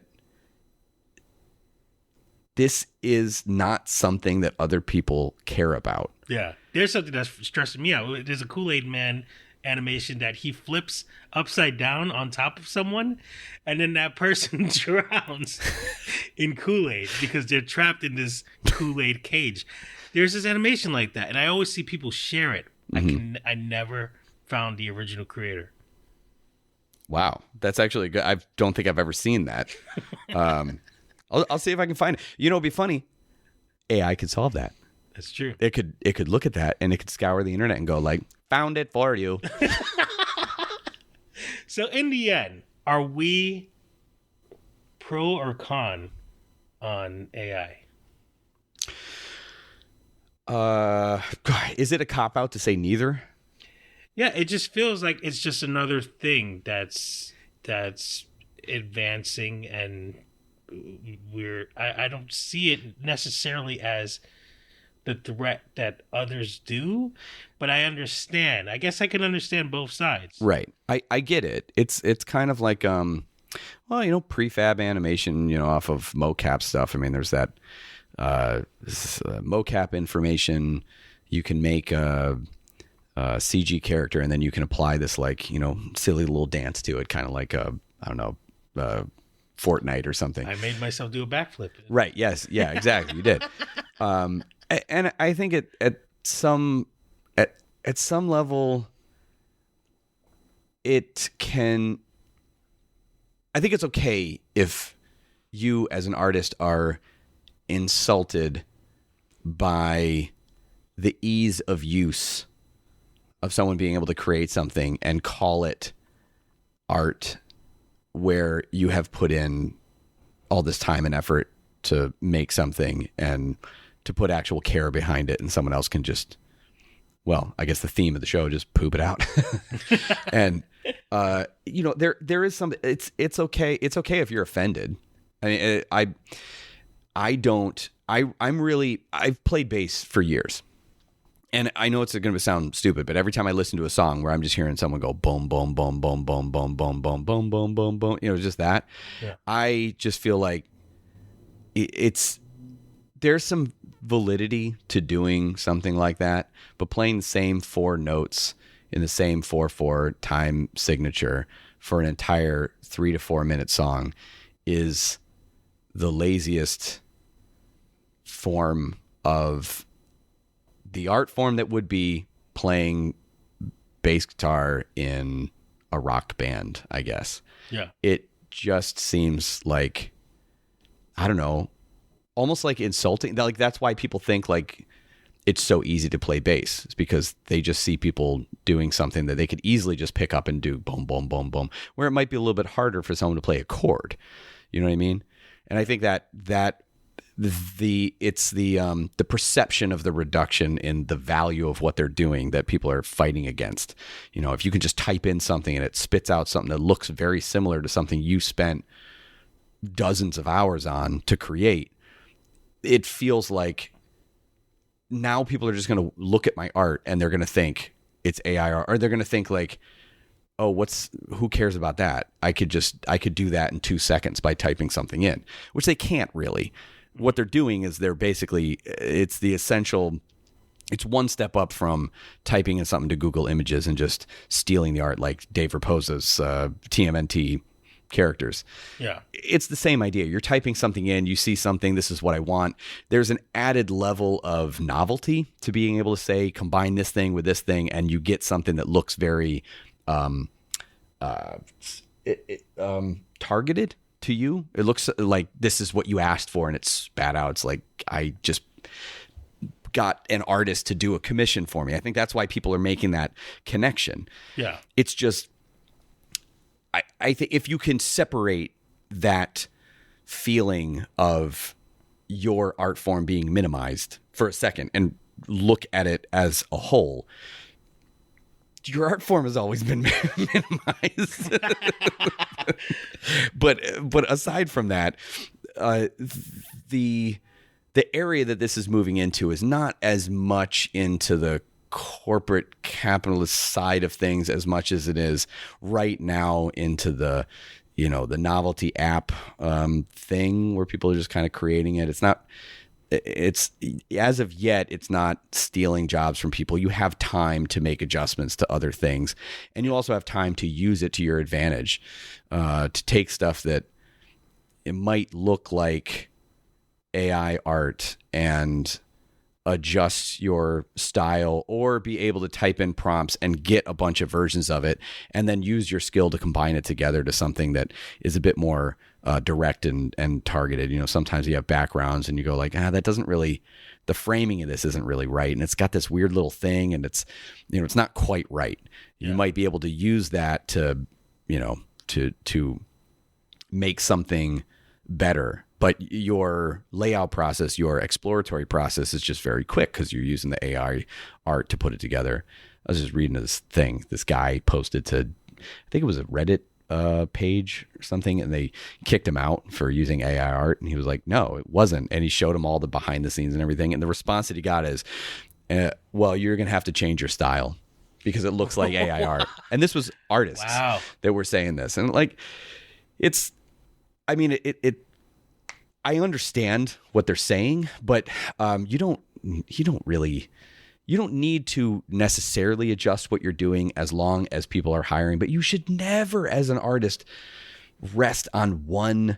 If you're talking about earning money, you should never rest on one thing. You always got to have something else there just in case the bottom drops out from under you in this one thing that you're doing. You should always have something else that you're thinking about. You should be on the front of pushing things. If you want to keep creating your art and you feel there's value to it and you're using Photoshop to do all of your stuff, what happens if you try to do your own art the way that it is right now and you try to use oils or watercolor or something that is tangible? Because there is an added value to that as opposed to something that AI art gives you.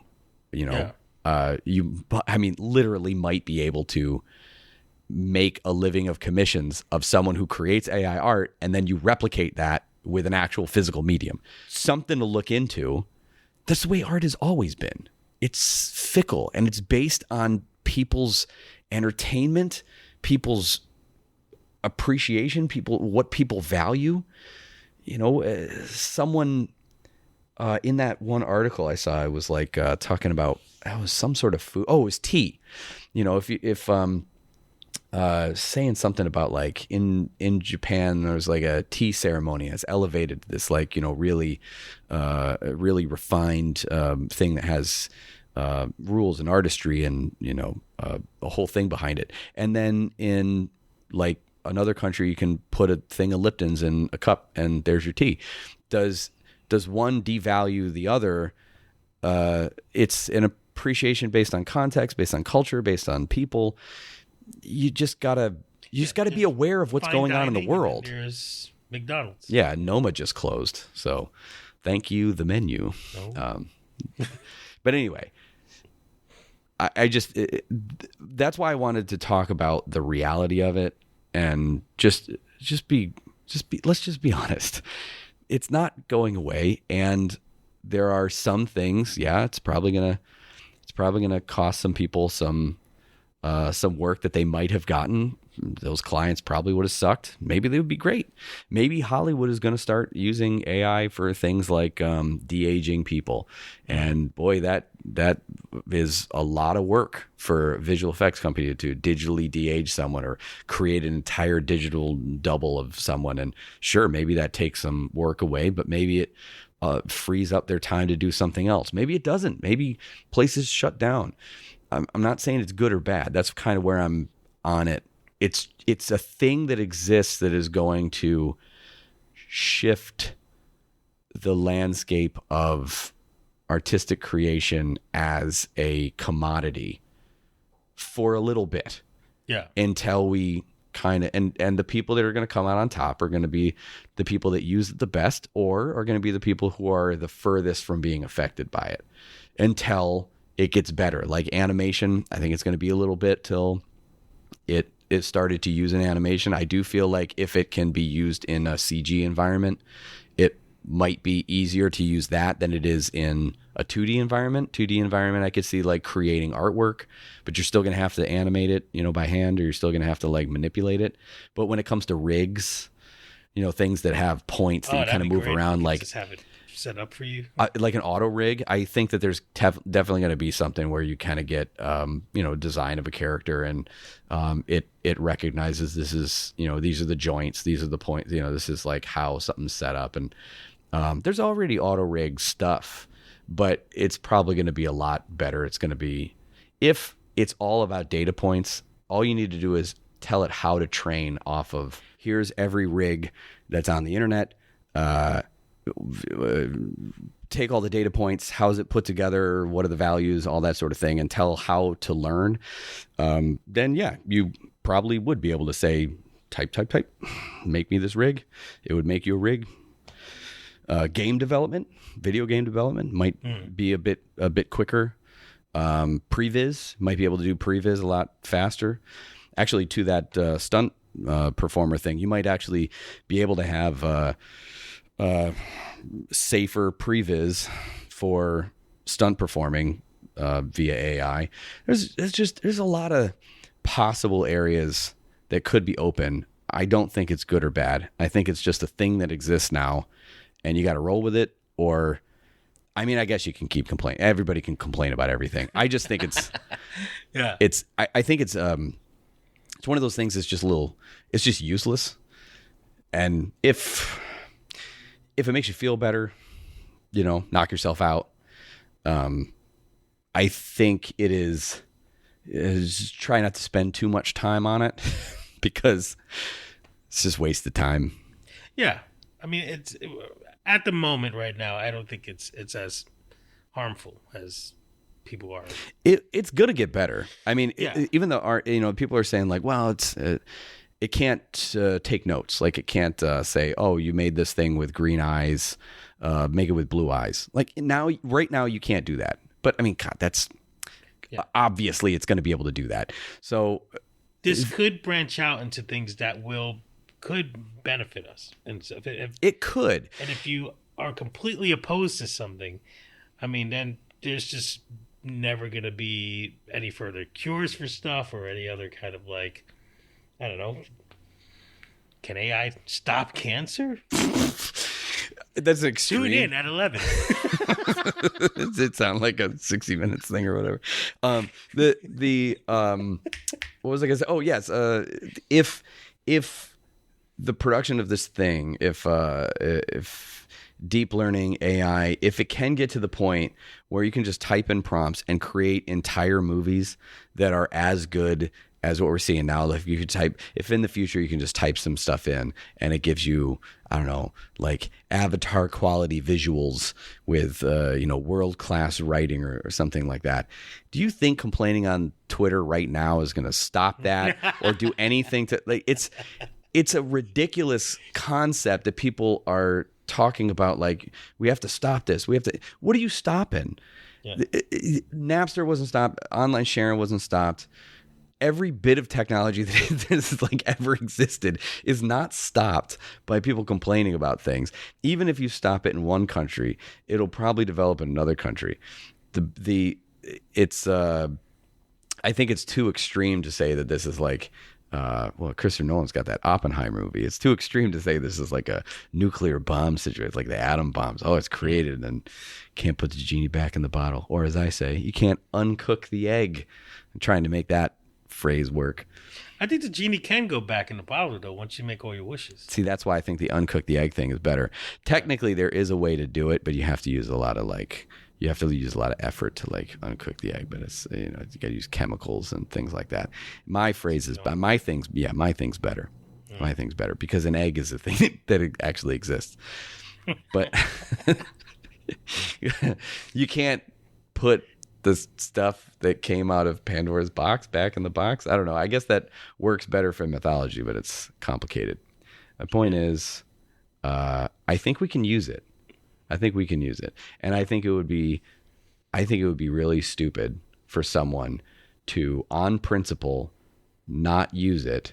I think we're at the point now where we're just going around in circles. But I mean, what do you think? You asked me if I thought it was a positive or negative thing, and I took the easy road and said neither. In a way, yeah, I could take it or leave it, and but I can see it benefiting in different ways, but I don't see it as much as like taking over completely.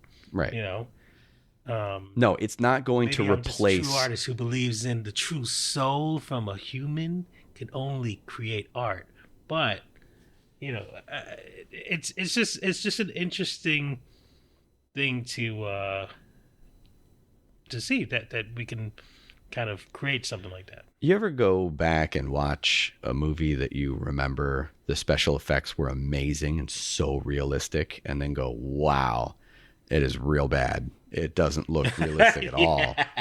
I think that's probably going to happen with AR art as well. It ain't going to get better than this. Like right now, the stuff that's feeding out, people are calling it sophisticated. They're calling it, I think we're probably going to get to the point where people are going to they're going to start to notice it. It's going to be like an uncanny valley kind of thing with AI generated stuff. Yeah. It's just the way stuff works. Watch Forrest Gump and all the scenes where he's shaking hands with JFK and all that stuff. At the time, that was amazing. Yeah. I haven't seen it in a while, so I don't know if it still holds up or not. Well, there's the famous thing where like he's wearing one tie and then it cuts to a different camera and JFK like turns around, he's wearing a different tie and then turns back around because they're using two different footage and they never changed the tie. Yeah. So like even the compositing of him shaking hands like doesn't look the worst, but It's not perfect, but they like spent so long doing that, and then he has two completely different ties. So, like, I think that it's probably, we're only thinking about it one side right now, that it's going to take away jobs of commissions and whatever people are concerned about, or it's stealing people's styles. It's really just, it's a threat. They feel a threat that it's coming for my livelihood. It's coming for what I do. And I really think that a huge portion of it is people being insulted that there's a huge swath of people that are going to look at their art and say like, oh, I can do that with AI. I can just type it in. It's easy. I can just get it right now. I don't have to, it's movie making. It used to be that with music. I can just download whatever I want whenever I want. I don't need to like go and buy this. What's the point of this? And you would have things like artists getting upset. They created the order of songs on their album tonally. You start with this song, you go to this song. This is our closer. This is our final album, our final song on the album, and then people could just do whatever they want. They can just cassette tapes. They could record it out of order. They could record it off the radio if they wanted to. They get an edited version. Like you're never going to have complete control over your creation. But if you acknowledge where we are now and the tools and the way that people absorb content, the way people watch content now, you at one time you had to go to YouTube, another time you have to go to like Instagram. Now people are like on TikTok, and you got to like follow where people are going to absorb their content and then create something for that audience. Yeah. I just read Criterion Collection created a TikTok account, and it's going to start taking clips from the classic Criterion Collection movies and put them on TikTok as a way to like reach out to more people, like, hey, revisit the classics, kind of thing. Art is very subjective. There are objective skills that are involved, and that's always been the balance. And it's just about to shift a little bit, and it's probably going to continue shifting for probably next 15, 20 years till it gets, to a threshold where it's so good that it doesn't really pay to make it any better. Yeah. It might be propagating, the more stuff that it gets access to, it might get better and better and better. And actually the more art that it has at its disposal, the less likely it is to spit out something that is exactly like something else. Because now it's just playing off of like the more information you give it, the more quote creative it will be to put it together. It will merge things together in kind of unique ways. And so in that way, I really think that, the initial drive of things and people's ability to recognize when something is really hitting, recognize when something is visually stimulating, that's going to be something that is going to be a real big skill to develop. Yeah. I think it could benefit us in some way, but it's definitely going to cost some people jobs. Yeah. But I don't care about you.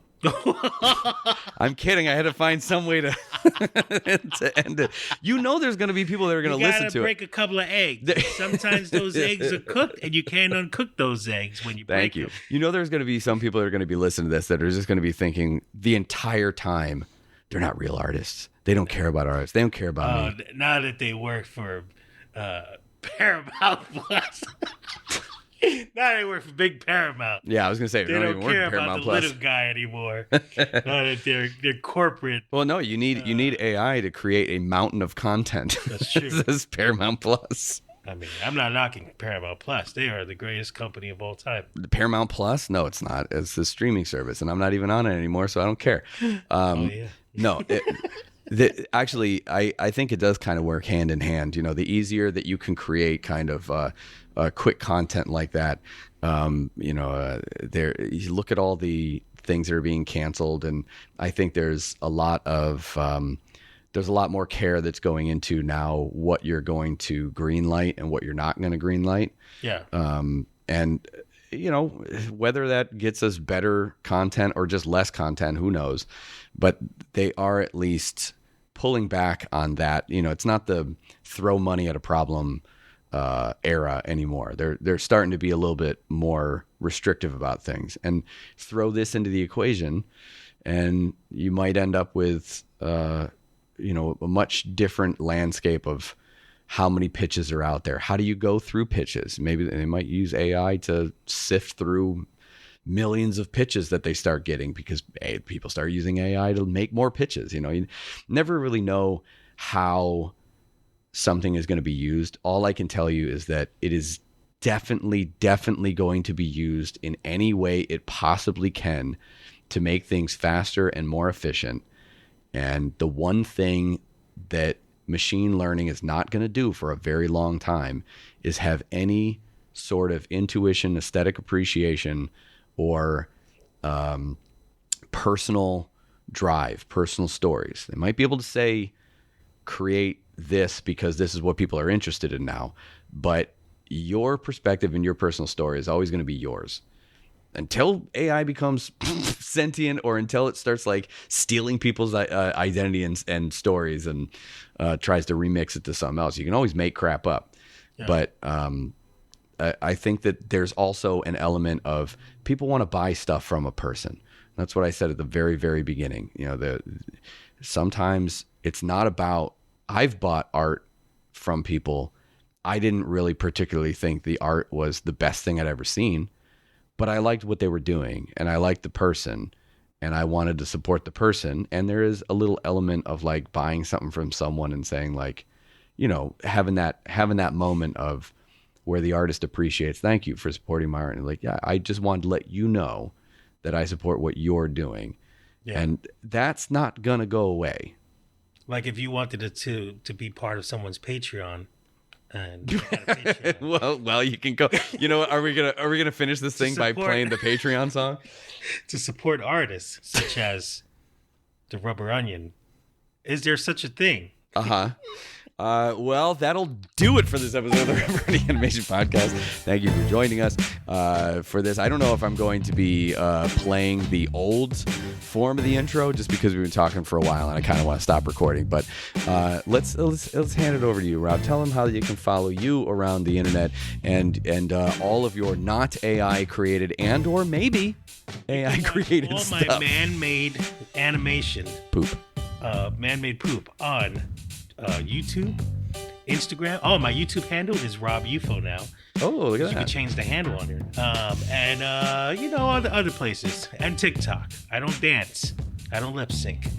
But I do things. Sue Brooks, how about you? Well, just type in Rubber Onion. That'll just be me everywhere. Except for there is someone, if you see numbers after Rubber Onion, it's not me. It's someone who's very into like latex or something. I'll follow that. Yes.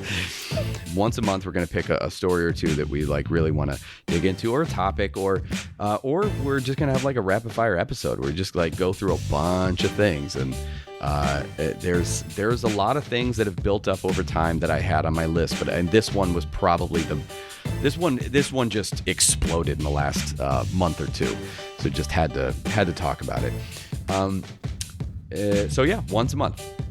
Don't know exactly when. I'm not trying to tie down to a certain day, but for now it'll be once a month. And I'm thinking we'll probably have our season finale in October because that's always our favorite time. Then we'll take a couple months off and then we'll come back. That's the current plan, to try to get us back on some sort of consistent release. Yes, yes. I didn't know. Are you finishing consistency or are you saying C as in yes? Great. Thank you, Rob, for coming over and sitting here and talking with me. This is fun in person. Thank you for my mashup T-shirt that will invariably be AI generated in the future. Mm-hmm. People, please don't be scared. There's a lot of think pieces out there. There's a lot of things to read. I just keep creating your stuff and keep your mind open. And just keep learning and exploring and pushing the boundaries of what you do, and you'll be fine. Yeah. You know, the only way that you'll collapse or fall over when the earth is shifting from underneath you is if you lock your knees and just stand still. Yeah. Be Bruce Lee. Bounce on your legs. Listen, I don't know. I'm stretching the metaphor a little bit. I'm really tired.